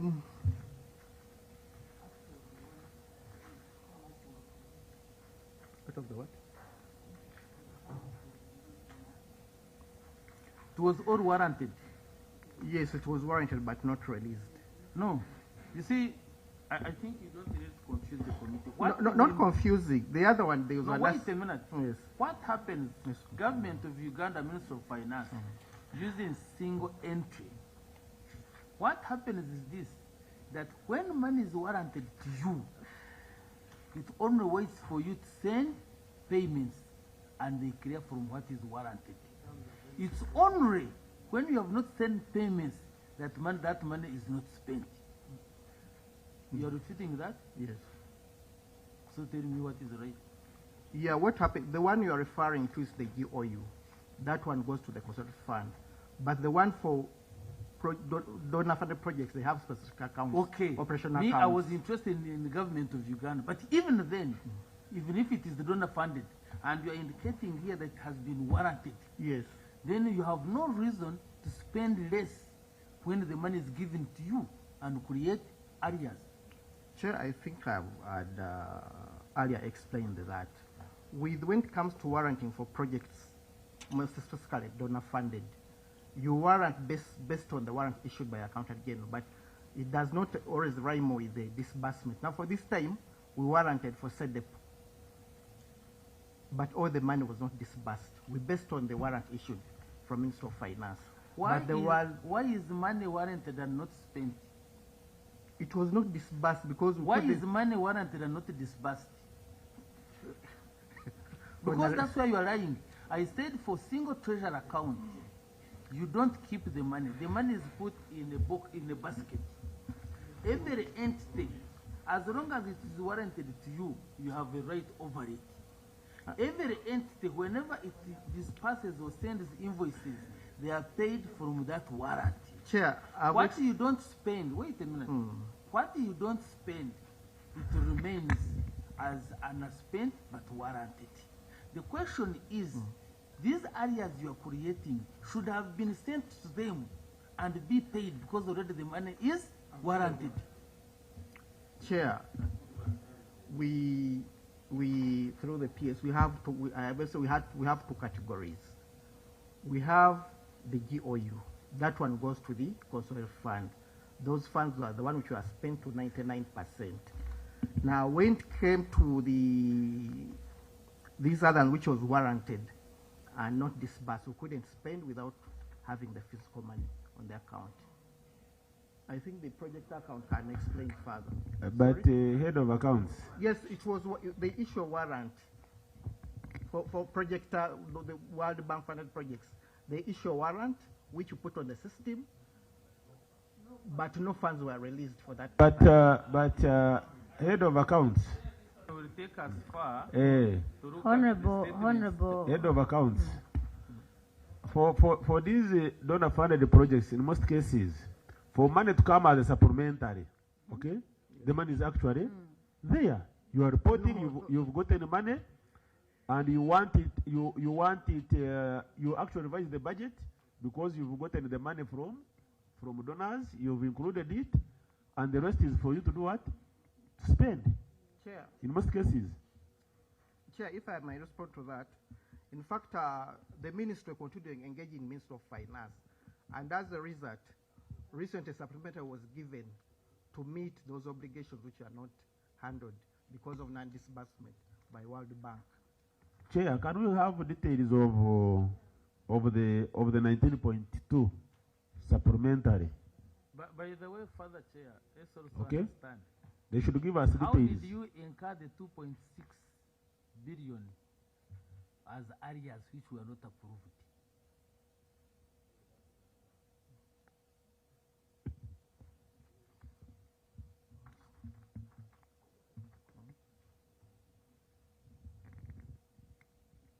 I think, Chair, I mean, some of those were contractual obligations. I think the schedule will be provided.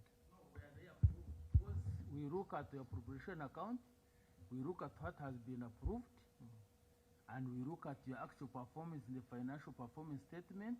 It is higher by 2.6, meaning you incurred domestic arrears or you incurred some transactions that never appeared in your budget and therefore were not approved. Madam Chair, Yes, Honorable. So, I am seeking for your guidance. You see, sometime back when we are teaching, UTV by then used to bring quiz questions, and the answer where you would fail to answer a question, you would just say pass, then you move on.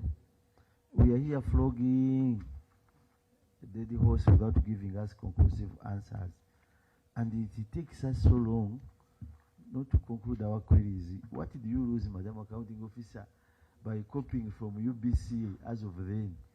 That where the answers are not easy for you, you say pass. Honorable Yes, we move for other queries because you know, Madam Chair, even us who are not good accountants, but the training we have got from this committee, you look at the figures and the questions, the answers don't satisfy you, but you continue asking.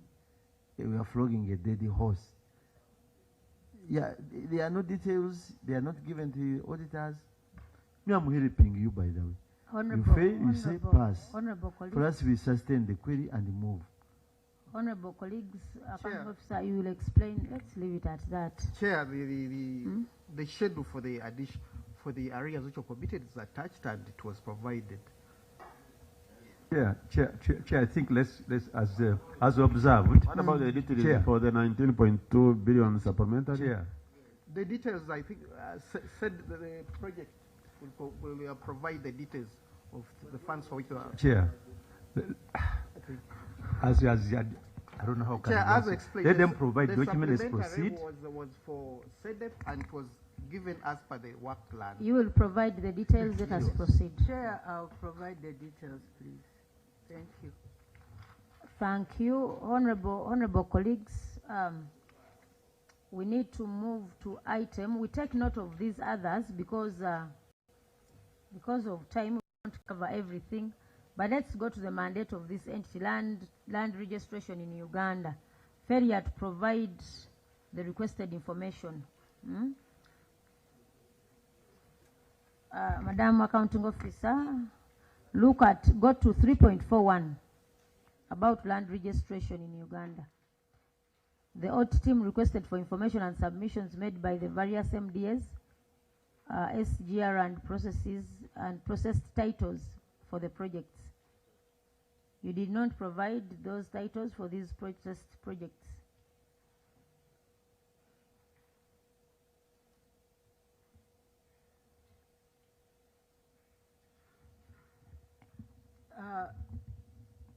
Madam Chair, the answer is given, but what I can say,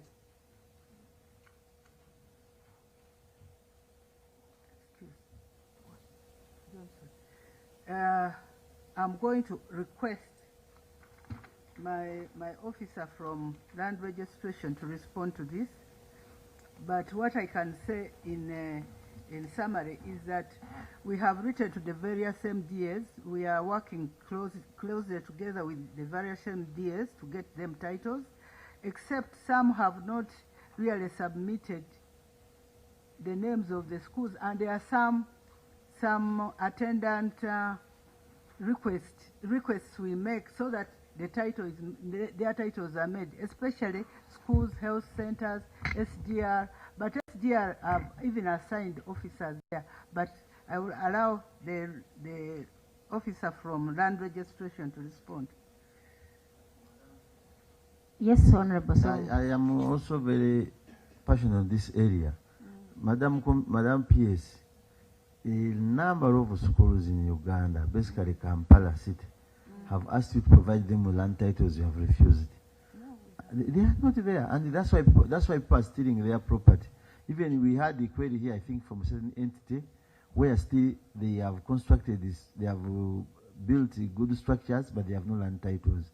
That was under DPP. DPP. Why does it take long for you to issue out land titles, yet land is public? Secondly, you find when they are going to construct a road, the land titles are easily given out to people who are going to sell that land to the by then it was UNRWA or Ministry of Works to get money to allow that road to go through by getting a lot of money.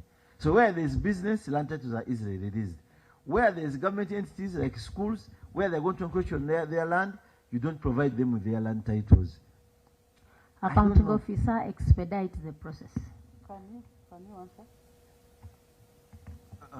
Through you, Madam PS, thank you.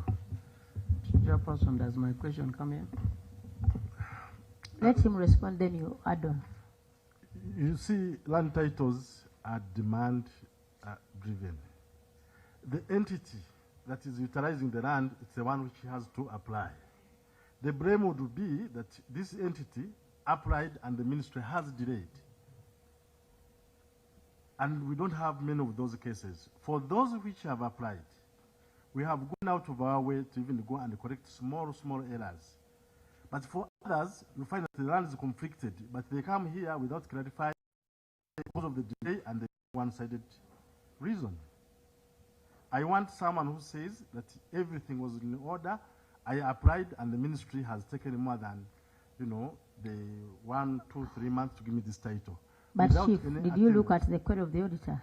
The audit team requested for information and submissions made by various MDAs and MDAs, SGR, and processed titles for the projects, and information was not provided.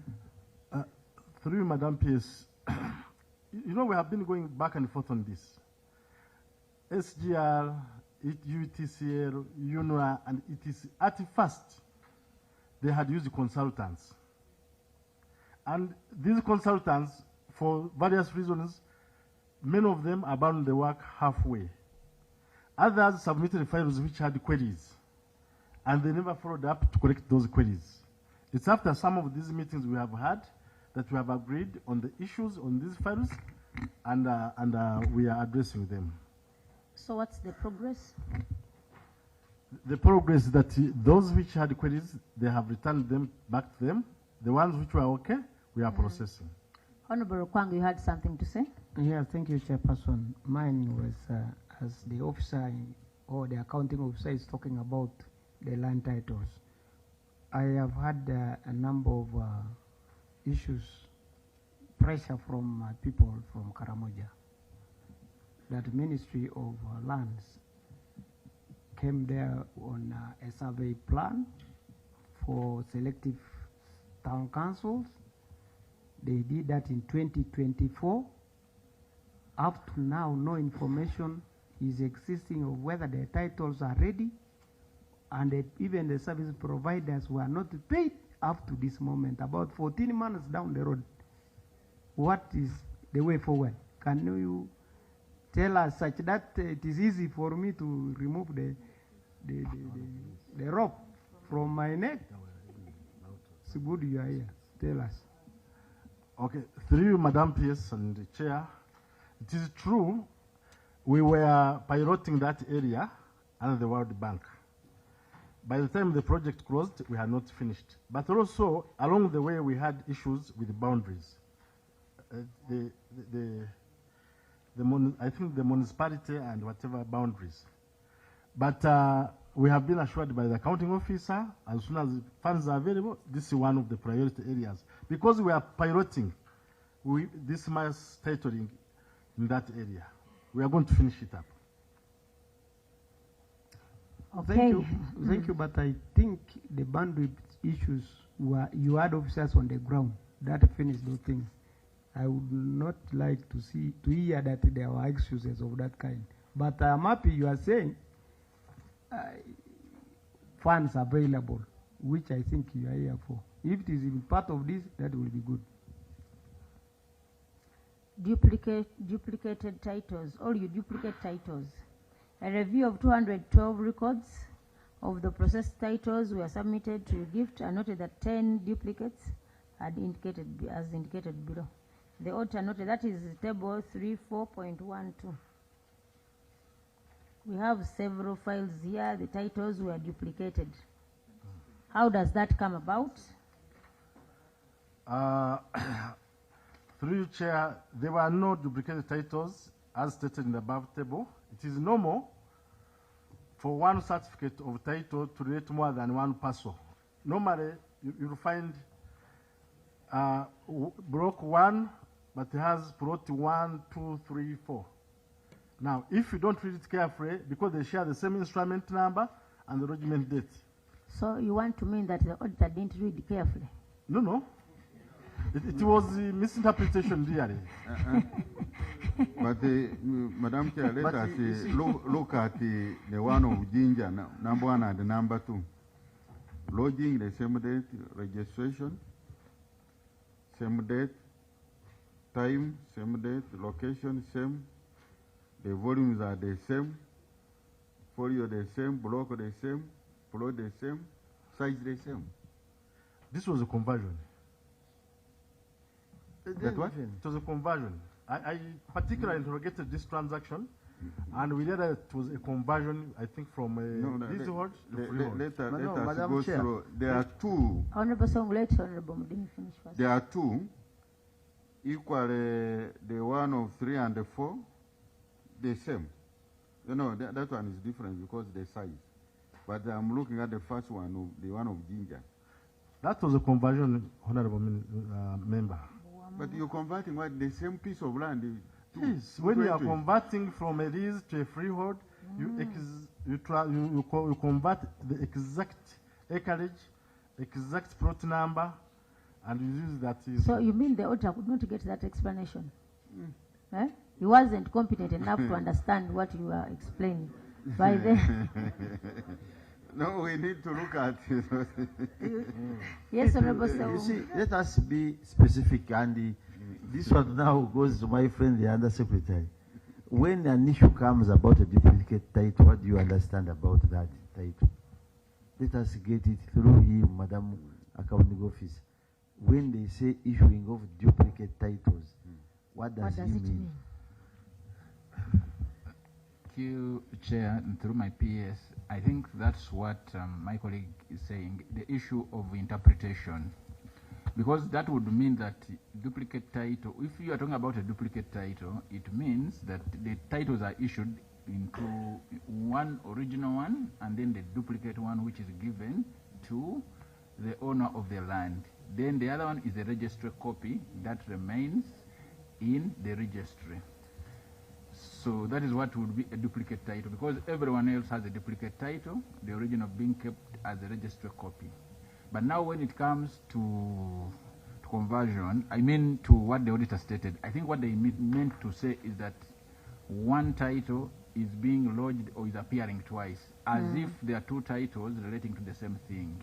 But here it is that you lodge a transaction which relates to conversion, and of course you are beginning with the leasehold and then you are moving towards the freehold. Why do you delay to issue titles? 3.45. No, 3.413. Delay to process land titles.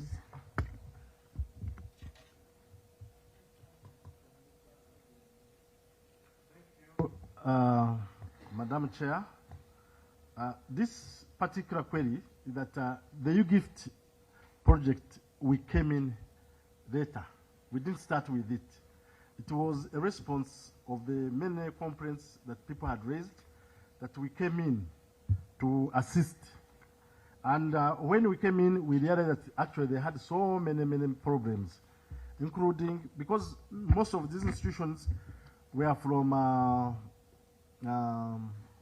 church-aided, foundation bodies, and others were families which also had claims which had allocated these schools. So there was an issue of agreements which they are not resolved.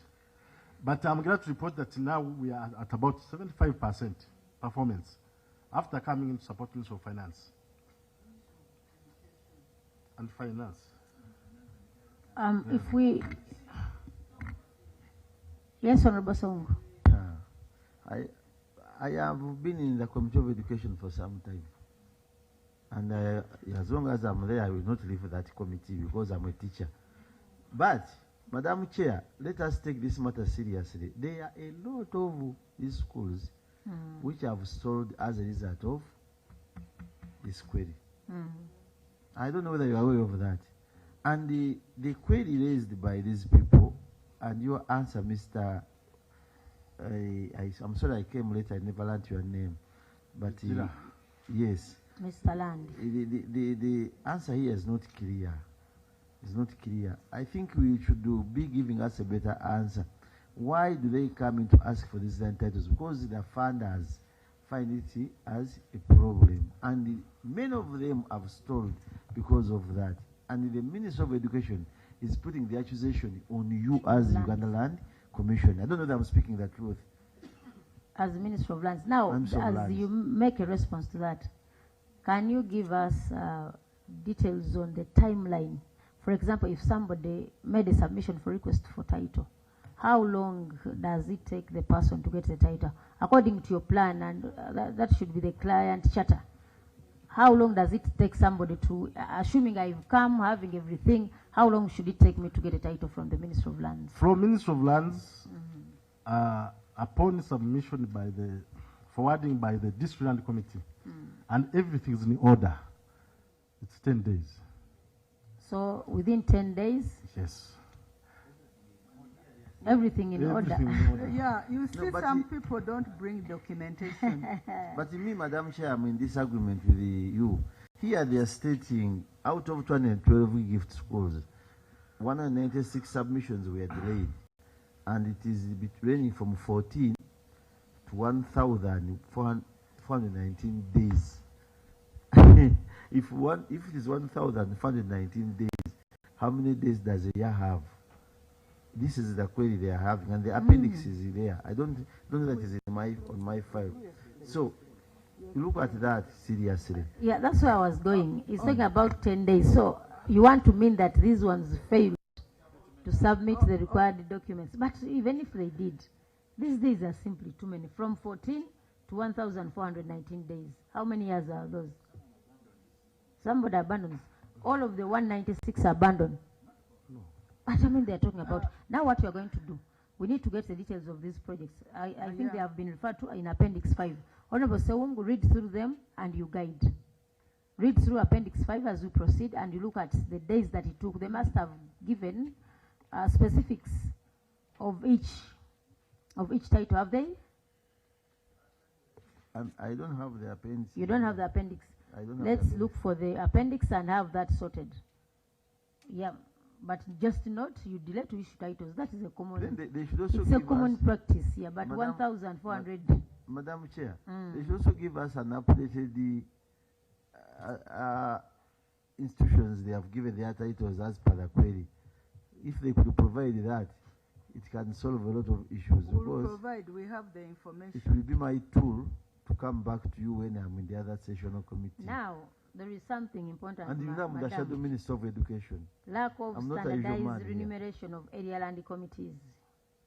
I asked you, as an entity, what is your contribution to the fight against corruption in this country? I'm realizing you are being so good and generous. You buy organic manure and try to, put entities, install entities down there. Without, how do you have area land committees that are not, they are not paid? The auditor notes that these the area land committees are not remunerated. They work for free, they are giving a free service. They work for Bulungi Wansi. And you know how important these committees are down there. So send them down, you give them how they can pay themselves. Thank you, Honorable. The way they come into being is that they are appointed at those local councils levels, and they are supposed to be funded by the districts. But we have also realized that they don't do that, and we have appealed to government, and we are putting in a regulation to see if those area land committees are funded, because the problems we have on land is that if the area land committees are not funded, they sometimes are compromised. So we are now putting in a requisition so that we are putting in a requisition so that from that lower level, government comes in and funds them, so that by the time we get the output at district level, it is correct. But honorable colleagues, you see how land issues originate. You have an area land committee that you facilitate yourself. Government has put the structure in place. Now they will sit and determine how they will get their payment. So it is transactional. Now you come here and commit on the fight against corruption, yet you institute offices where people are not clear of how they will be and people, they are going to appoint these new, the new office bearers are going to appoint these area land committees. Madam Chair, that's why I'm telling you, conflicts will not end. Because once you sit and facilitate a group, they'll do everything in your favor, even if it's wrong. So this is it. Yes, and above all, you see, someone is still talking to her. No, she's... Madam PS, the recommendation from the auditors say, kindly, can you draft a policy to guide the committees on the percentage of remuneration for their involvement? Okay, they are talking about that. May I want it even more than that, better than that. But Honorable Sewungu, there is something serious. For how long have these area land committees been in place? And the government has never realized that there is a serious, how do you have somebody handle an important, land is something. I was coming to that. For me, I have areas where people are sitting on public land, and they want some people come, they rush to get titles, so they start charging these people money from the tenants. But the best answer, if these land committees were functioning well with the districts, it would be easier for these people to get their own land Madam titles, Accounting because you can no longer Officer, displace them. on a serious note, honorable colleagues, this is a matter that should be urgently handled. Otherwise, we shall never stop having land conflicts.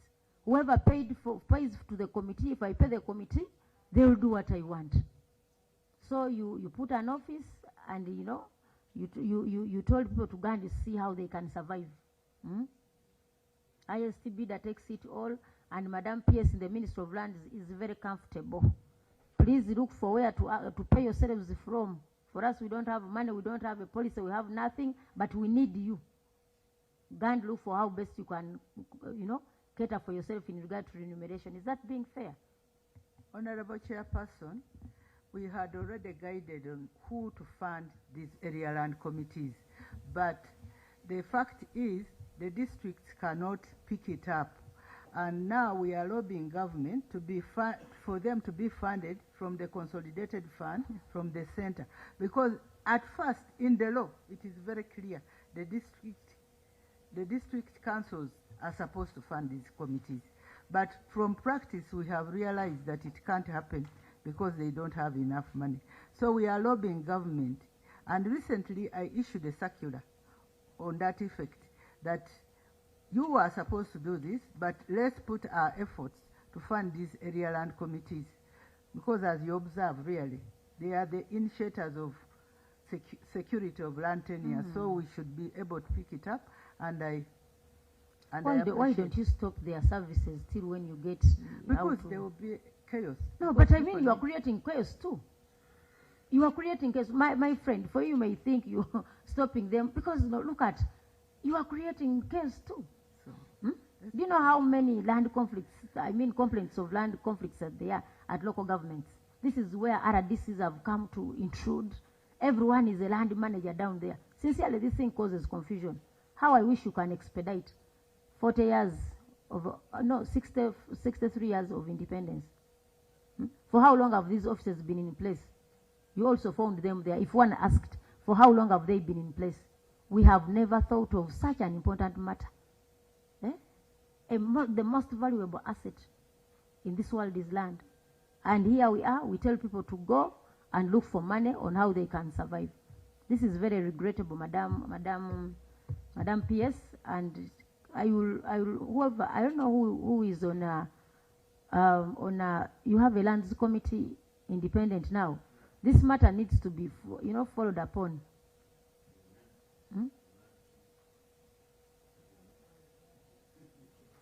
They have just executed one, but we executed one. We need to have this matter handled. Lastly, why do you have idle assets? The auditor notes that from the review of the asset register, this is 3.52, and physical verification of motor vehicles, they revealed that you have, yes. Kindly, a brief one before, because I have to go with what you are giving, but I have issues. A brief one. Lack of updated atlas. What is the problem? We don't have an atlas. And this question is very important. You remember when there was a very big statement that Uganda Kingdom was not in the map of Uganda. What solves all this is having an updated atlas.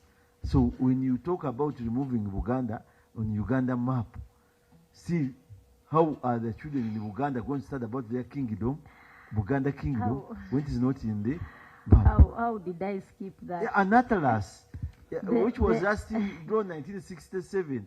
Even me, I was not born by then, old as I am. How are our children studying without a proper updated atlas? Because as we talk now, they have created new districts.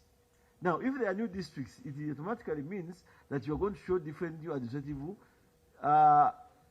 structures and the areas in the map of Uganda. Honorable Susan. So people of Kalungu, they don't belong anywhere in Uganda's atlas. Chair, because Kalungu was created in 2011. Chair, it appears the atlas is talking about is different from the one which is there. I don't know. You can teach me. Clarify. Which atlas is this? I will ask the officer from Southern Mapping to comment on the progress we have made on the atlas. Is that the one I'm talking about as a primary teacher, or is it different? Because I'm looking at the one of O level, A level. Chair, through my permanent secretary, thank you. It is true we have not had an updated national atlas, but as the ministry, we are already undertaking in the processes of updating it. An atlas is a composition of very many maps which describe, some of them have to describe the location of our tourism sites. Others are topographic maps, others are minerals, others are climate, and so forth. So it is more than just administrative boundaries.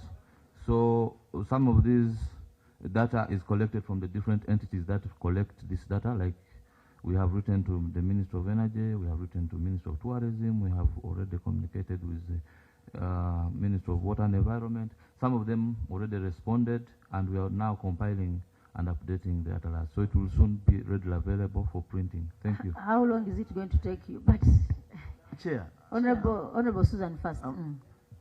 Thank you very much, Chair. Chair, allow me to introduce myself. I've been on and off, but I'm Susan Mugabe, the woman member of Parliament for Uvuma District. Chair, the issue of mapping is a serious one because there are instances where you find that land in some district, when you go to Ministry of Lands, you find it in some other district. Of course, like the way Honorable Suwanga has said, that there has been a creation of new districts. But a case in point for Uvuma District has never been part of Busoga region. Uvuma District has been part of Uganda region, and it was part of Mukono District. But there are instances where you find islands, for instance, in Irubia sub-county. When you go for search, they are in Jinja District, and we've made efforts, but nothing.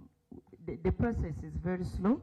For almost now for 10 years, we've been requesting for transfer of islands, titles of islands to Mukono District, but it has been in vain, and I don't know how that can be handled, because we are denying land rights to the people of Uvuma District. We need an answer.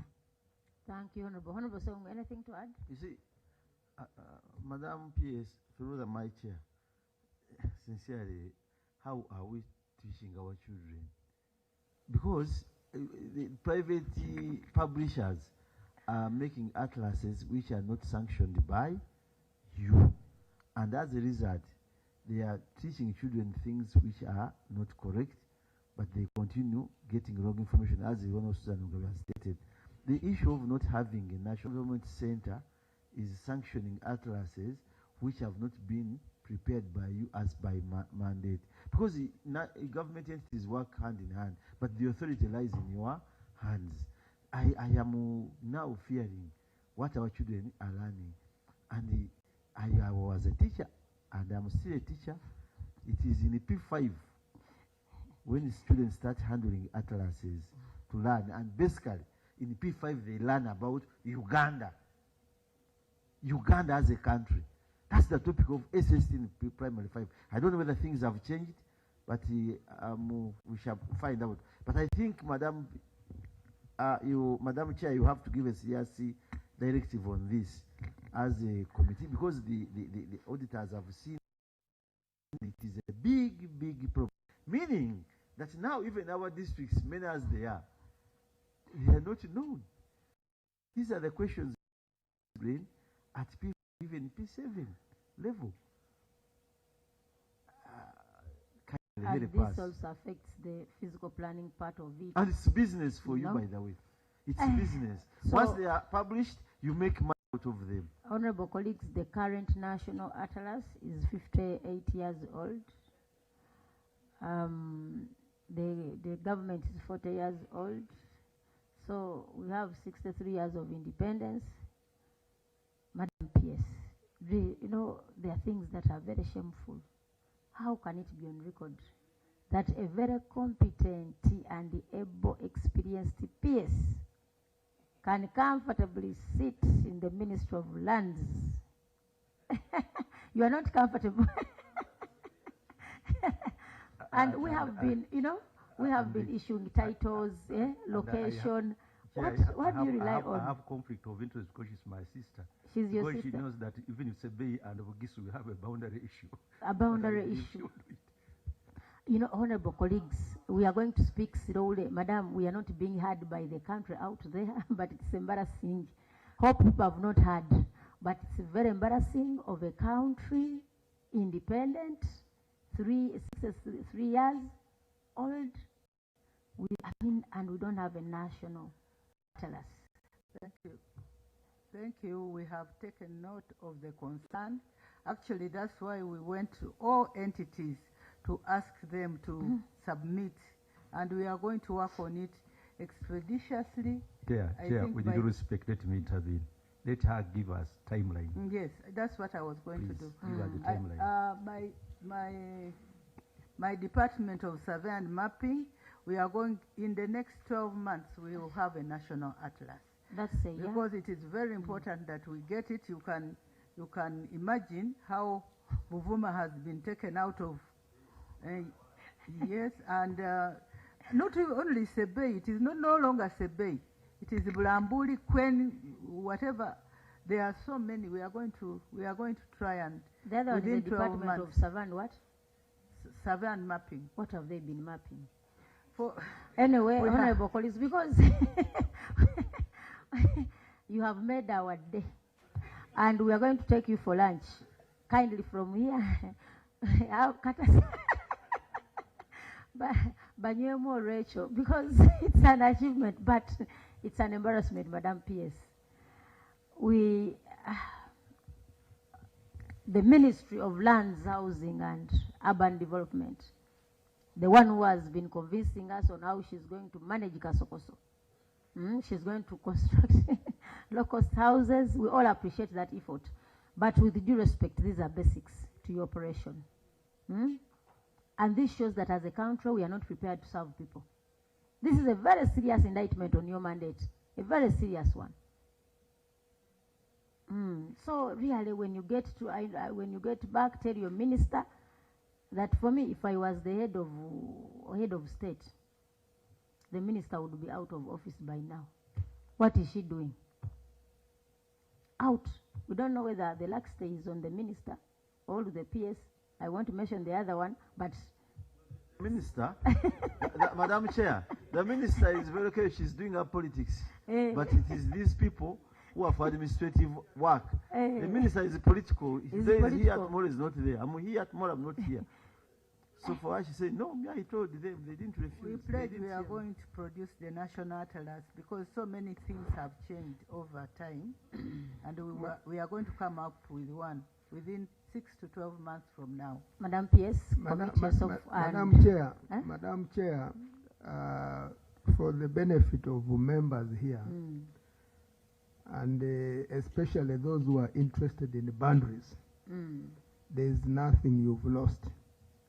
It had to take us, with the support from the ministry, to go and verify boundary issues in the UK for purposes of resolving the conflict between Tororo County and West Bram. So even those who are saying Sebei and Bulambuli, if Ministry of Lands, for which I know they have the genuine ones, because what we got in the UK, we were being blamed by the people in the archives there, the Commonwealth archives, that you have these things in your what? In your archives.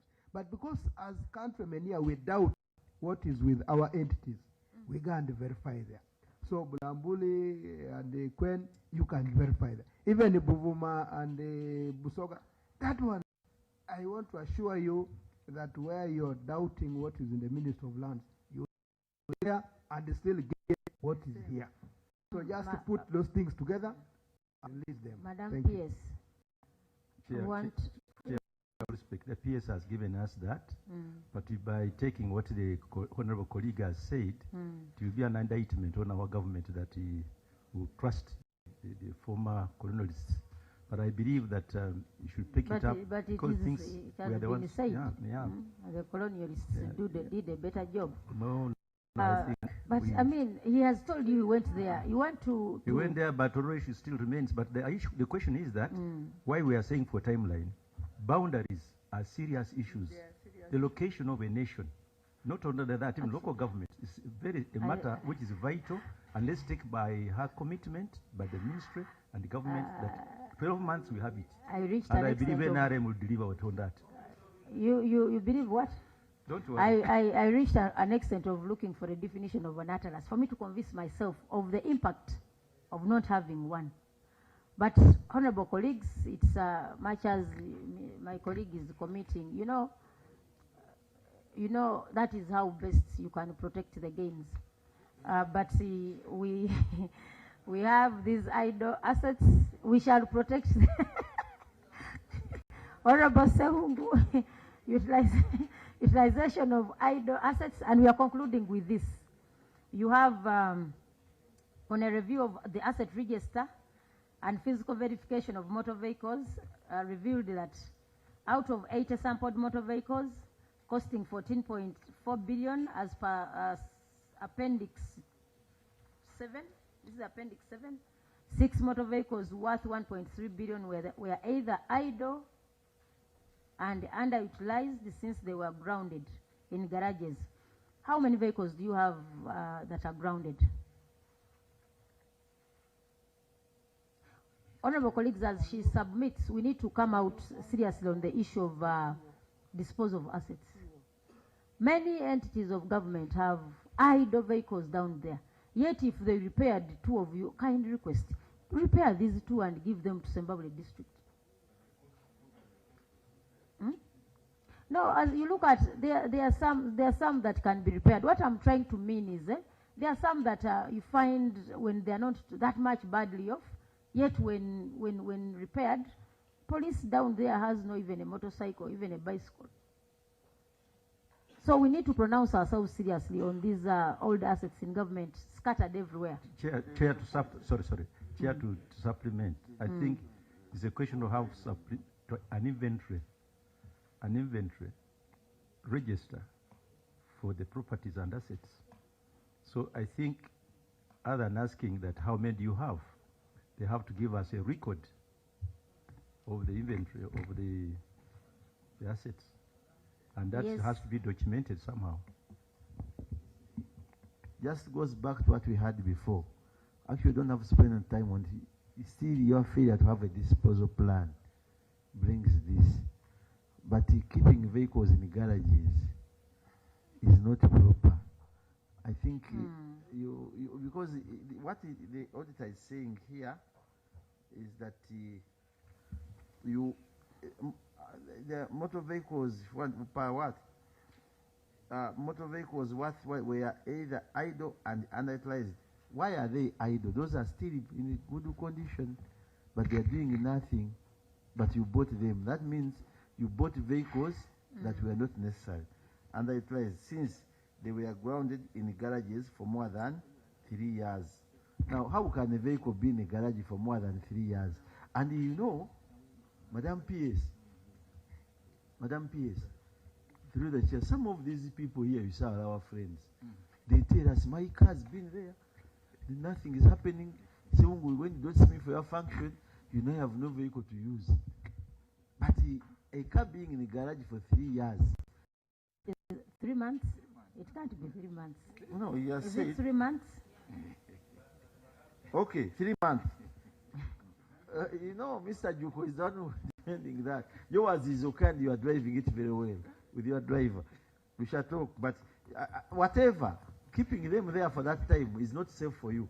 Because your officers will be complaining that my vehicle has not been worked on so that I can use it. Thank you, honorable colleagues. Honorable, you went out and refreshed. Yes, so let us know. Join us on the next. Honorable Silas, join us on the next one. Honorable colleagues, let us proceed. I had thought we would conclude with that one, but PS, kindly be patient with us on this matter of value for money audit report on implementation of land administration by the Ministry of Lands, Housing and Urban Development. We cannot leave this one unhandled. Let's speak to it, and at least we have it on record that we have taken note of the matters that have been raised under land administration and management in the Ministry of Lands. The auditor notes that the Ministry of Lands, Housing and Urban Development established the MZOs across the country with the pilot phase in 2013 of 6 MZOs of Kampala, Wachiso, Mukono, Jinja, Masaka and Imbara after Uganda National Lands Information System was developed by 2019. 14 additional MZOs were added. Take note of those MZOs. This was done in an effort to decentralize and bring land administration services closer to the people. We want to thank you, Madam, for bringing land administration closer to the people. We commend you for that. These regional offices are responsible for operationalizing the Uganda National Lands Information System and providing land services on behalf of the Ministry of Lands. Despite the creation of the MZOs and introduction of the Land Management Information System in 2013 for implementation of land administration in Uganda, there are still challenges in the provision of land services, such as delays in processing land titles by the MZOs, land fraud arising out of forgeries of land titles, and fraudulent land transaction, poor interagency coordination in regard to MDA's involvement in land administration, and Ministry of Lands meeting its objectives in land administration. Limited sensitization on land services offered through the administration by the MZOs / the Ministry of Lands. It's against this background that the Office of the Auditor General conducted a value for money audit on implementation of land administration by the Ministry of Lands. And these are the summaries that the auditor identified. Number one, out of the total of 934,645 land registration applications that were received over a period, only 657,384 applications were completed. Number two, despite the digitization, processing of land transactions exceeded the standard timeline set in the client charter, with the turnaround times consistently longer than the standard for each transaction type across all land offices. The average completion rate per transaction in all the MZOs deteriorated over the years from 77% in 2021-22 to 41% in 2024-25. The delays were mainly caused by incomplete digitization and problems within the Ugandan National Land Information System, such as missing personal information, incomplete or inaccurate mapping, weak front desk verification processes, and survey details that could not be reliably aligned to the cadastral map. Forged titles, double titling, and fraudulent transactions still exist in Wachiso, Busiro MZO, taking the lead for such cases. Wachiso takes the lead. Although the Ministry of Lands has made some efforts to mitigate land fraud, audit noted that staff at MZO lack training and controls for detecting forged documents. For example, national IDs, land titles, LOC recommendation letters. Lastly, despite the Ministry of Lands' commitment to sensitize citizens, this was not consistently done at different levels across MZOs, as many clients are unaware of the MLSI and required documentation. This has negatively impacted service delivery, transparency, and public awareness. You were advised by the auditor. Can you take us through this, even if I don't read the details of the advice of the auditors? This was a value for money report in regard to the MZOs, but we commend you for putting the MZOs in place. Please take our flowers, and we are going to have lunch for that, paid for by Parliament of Uganda for having MZOs in place. But now we are asking, are they? And the Under Secretary has not clapped, because if I told you to take us for lunch, do you have the budget line for that? No, we don't. So if we have really, you should also clap for us for offering. So tell us about the MZOs, then we close the chapter.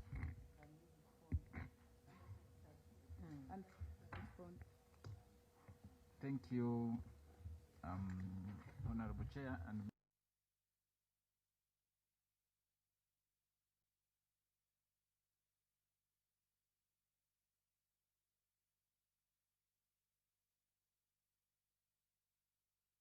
cleaning of the land registry is continuous, and the backlog of scanned but uncommitted records at the UG NLIS are being handled on a case-by-case because of mismatching records, while in some MZOs they require cadastral updates. Just to mention but a few, comprehensively, this is attainable within the 2 years to have data completely cleaned up, because some data cannot be processed because of some of the challenges. Resources allowing the Ministry of Plans to continuously train our front desk and data entry officers to check for completeness of applications before they are accepted. Same for land officers and registrars on fraud detection techniques and document verification. But of course on this one we are also using technology Like for IDs, we don't check IDs manually. We are integrated with the NIRA. So some of those are already being catered for through the systems we have. Also for letters of administration and other documents from judiciary, we are integrating our systems so that we check online other than looking at the documents, because some of those documents that are brought to be registered, we have to write to those entities issuing them in order to deal away with the forgeries, and that of course delays the period within which the transactions are completed. The much anticipated upgrade of the UGNIS will be based on the emerging technologies such as blockchain and artificial intelligence, which should be able to deal out with some of the issues that cannot be detected by human beings easily. Fraud prevention guidelines will be issued and will greatly minimize fraud in land transactions.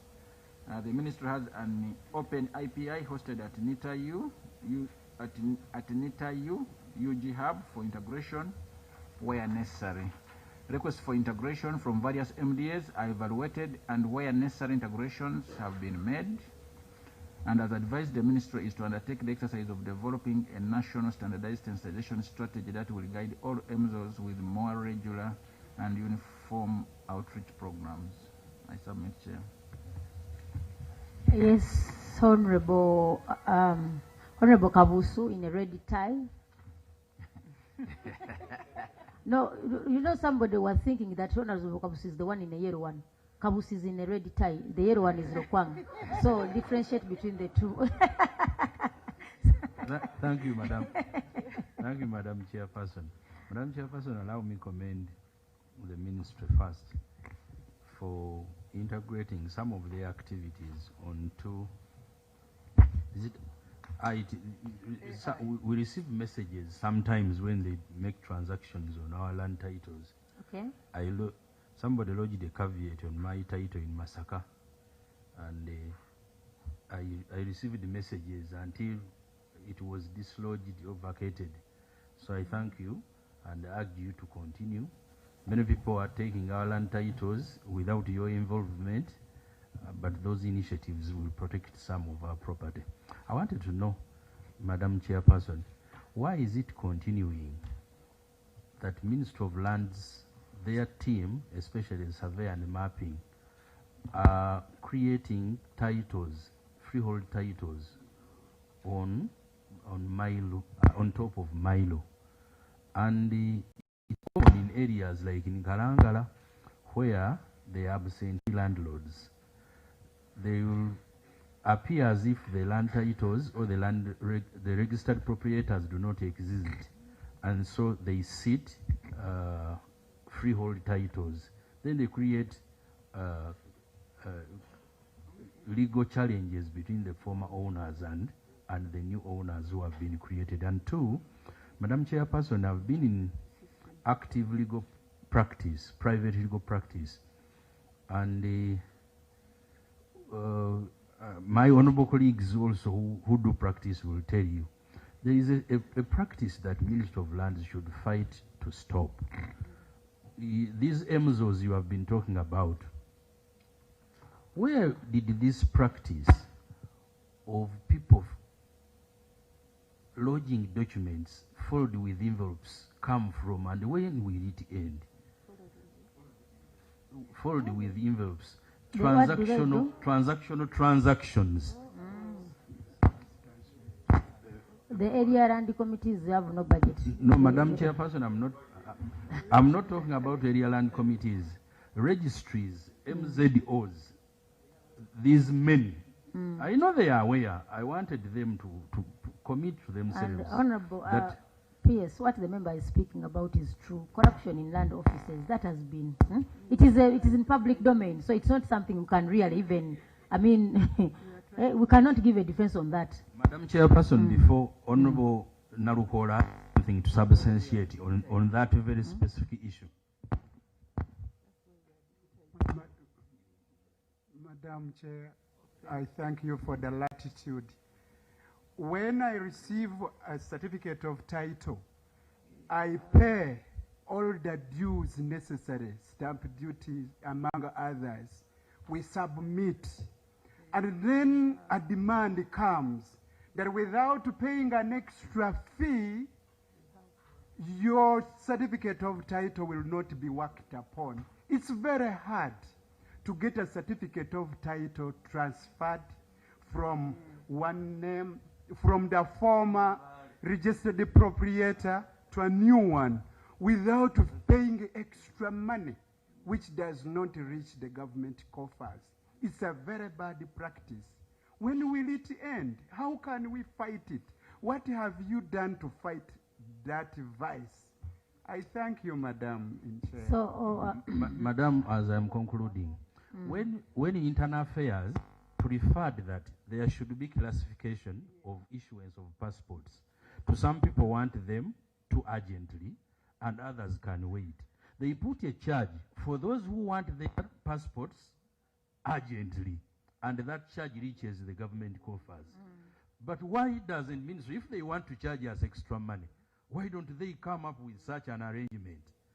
Ministry of Health, when people need private treatment in Murago, they go to this specialized private ward, and others go to another ward. Does Ministry of Lands operate a parallel system where people should pay differently and others also be treated differently? Like Honorable Naiko has said, if you don't accompany your transaction with money, it will either not come out, it will not be scanned, it won't be intaken, outtaken. You know those practices. Madam Docas, you're a legal practitioner. Please fight and stop that. Thank you. So have you created a private wing within the Ministry of Lands? Thank you. Honorable Saungu, then Honorable Silas, you'll come last, then we'll conclude. Madam Chair. We have Minister of Local Government lucky waiting. Honorable Kabusa has told us, I never know that she's a legal practitioner. But the issue of forged titles, I wonder how up to now, Uganda Land Commission, you issue titles which have not paid the stamp duty. And the court observe that in front of your own commissioners in court. How does it happen that someone, land dealers, can process titles and they get them without stamp duty? Well, but you are arguing, I'm going to show you a leading case. I will not mention these facts. Counsel, I'm telling you this. The facts are there. You have not denied them because you have to deny them while in court. Once judgment comes out where your commissioner was one of the witnesses in court, then why? But how does that happen? And these are not the old judgments. They are recent judgments. Thank you, Honorable. When do you put your staff to book? Who issues such titles? Honorable Silas. Madam Chair, I don't know whether that's the very thing that I wanted to know. Okay. But my issue is about double titling. Somebody already has a title. Another one is claiming for a title. And you are the ones authorizing for the second title. How does it happen? Because I thought that you people would be having an automatic record that can So what do I tell my voters? When they want to protect their land from second titling, what should they do? What should they look out for? What should the member tell the voters in regard to issues of duplication of land titles? But this is what he is talking about is common, very, very common. PS response? Chair, just a quick one. Chair, about double titling, Chair, or forgery or forging of land titles. Chair, the instances where you find NFA is fighting for land somewhere that it is their land, and then they want people to vacate that land. Then also the same land is having people with titles of the same land, and it is titles versus NFA. How does that come about? Because I'm having so many issues about the same in Buvuma district. NFA is telling people to vacate land, and the same land people are claiming it is theirs, and they have the land titles. Thank you. Thank you, Honorable Chair. I'm going to allow a number of officers to answer those questions briefly, but we begin with the Undersecretary, then the Commissioner Land Registration, then the survey and mapping, because these are around The one those who areas. doesn't have an atlas, but And we shall then, proceed. The atlas we have. Where is the one without the head- atlas? He doesn't have what to tell us. You can even talk about LIS. Okay, Under Secretary, please, but let's, at least within 2 minutes, we Thank have you. local government Thank waiting. you, Chair and members. Of course, land matters are complex, but maybe I will begin with the one of revenue. Previously, there were a lot of cases with forging of stamp duty, but with the integration of the Ministry of the Land Information Systems and URA, the verification for payment of stamp duty is done online, and that has greatly reduced on the fraud and forgeries. That has greatly reduced on the instances of forging and duplicating the payments. So we check on the system. And of course, also when it comes to the land titles, we enhance the features of the new land titles coming out. On the searches, you will realize that even now we put the picture of the person together with the NIN number, so that you are able to be sure that the person you are dealing with is the one who is registered in the Ministry of Lands and known, and whose particulars are there. Otherwise, you will get a forged title on the system and someone is claiming to be that other person. And then when it comes to the other vices of the envelopes and other things, of course, those have been a challenge. And whereas I don't want to say that our staff are not involved, but there are also other middlemen who claim to act on behalf of the registered proprietors, and they ask money purportedly for the officers. Some could be going to the officers, but some is a game of the middlemen. And what the ministry is doing is to, first of all, regulate those brokers, because we are coming up with the law, but also we are looking at fully automating land transactions on top of the integrations that we have, so that now the interface, the human interface, is reduced. We are looking at a situation where a surveyor should be able to do the surveying and submit the data online without the requirement of going to the ministry zonal office for transactions. Where we have done mass titling, we don't actually interface with the registered proprietors. We go and pick the data, we process the titles from Entebbe, and then we deliver finished titles. So those interventions will go a long way in dealing away with some of the vices that we have. Madam Chair, we were told in Nkumi that there is now a program under Ministry of Lands for titling land to the poor freely. Is it there that you support my people? Now mine really, we are at the PDM level. We are there. We need help. We are told that there is some project or something that you have. This is not now a query, Madam Chair, but I take advantage of thank you. Let's have them respond. Sincerely, local government is waiting. We need to call this meeting off. Thank you, Madam Chair. Mine is about to double titling. This is true. When we introduced the National Land Information System, we were able to discover many of the titles which are overlapping others. But these were due to 2 to 3 reasons. Some of them, it was a survey problem. When the survey was still manual and with the different sheets, people would make those errors. So with the introduction of the system, we have been able to discover some of these issues, and we are addressing them. It is very easy to address, actually, because if there are two people with different titles over the same land, there are simple steps we take to verify who is the most legitimate. 1, first in time. 2, who is using the land. 3, it's very easy to determine. And this, with the introduction of the system, we have been able to fix and minimize that.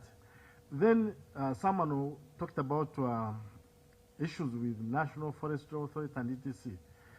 Previously, these eco-sensitive areas were just gazetted. Okay? They would give shape files, then they give a gazette instrument, which is a good practice. However, that gazettement would not be captured on the National Land Information System. Now, we have an arrangement with these entities to also survey and we are giving a different coding on the National Land Information System, such that if anybody came with the title, with the application in a particular area, it flags it immediately. So it's work in progress, and we are addressing it. Whether we have fast and slow lines, no. In the lands, all clients are equal. We try as much as possible to clear our queues in a day, or in the priority in which applications have come. Fast in, fast out. We have that arrangement. Corruption takes two to tango. Who is paying these people? And why are you paying them? So if you send your transaction with an envelope accompanying it, is where the problem is. But if you don't pay and your transaction delays, then we shall be able to address those challenges. So let us fight it, all of us. Me, you, and middlemen. It's all of us to blame for this. Thank you.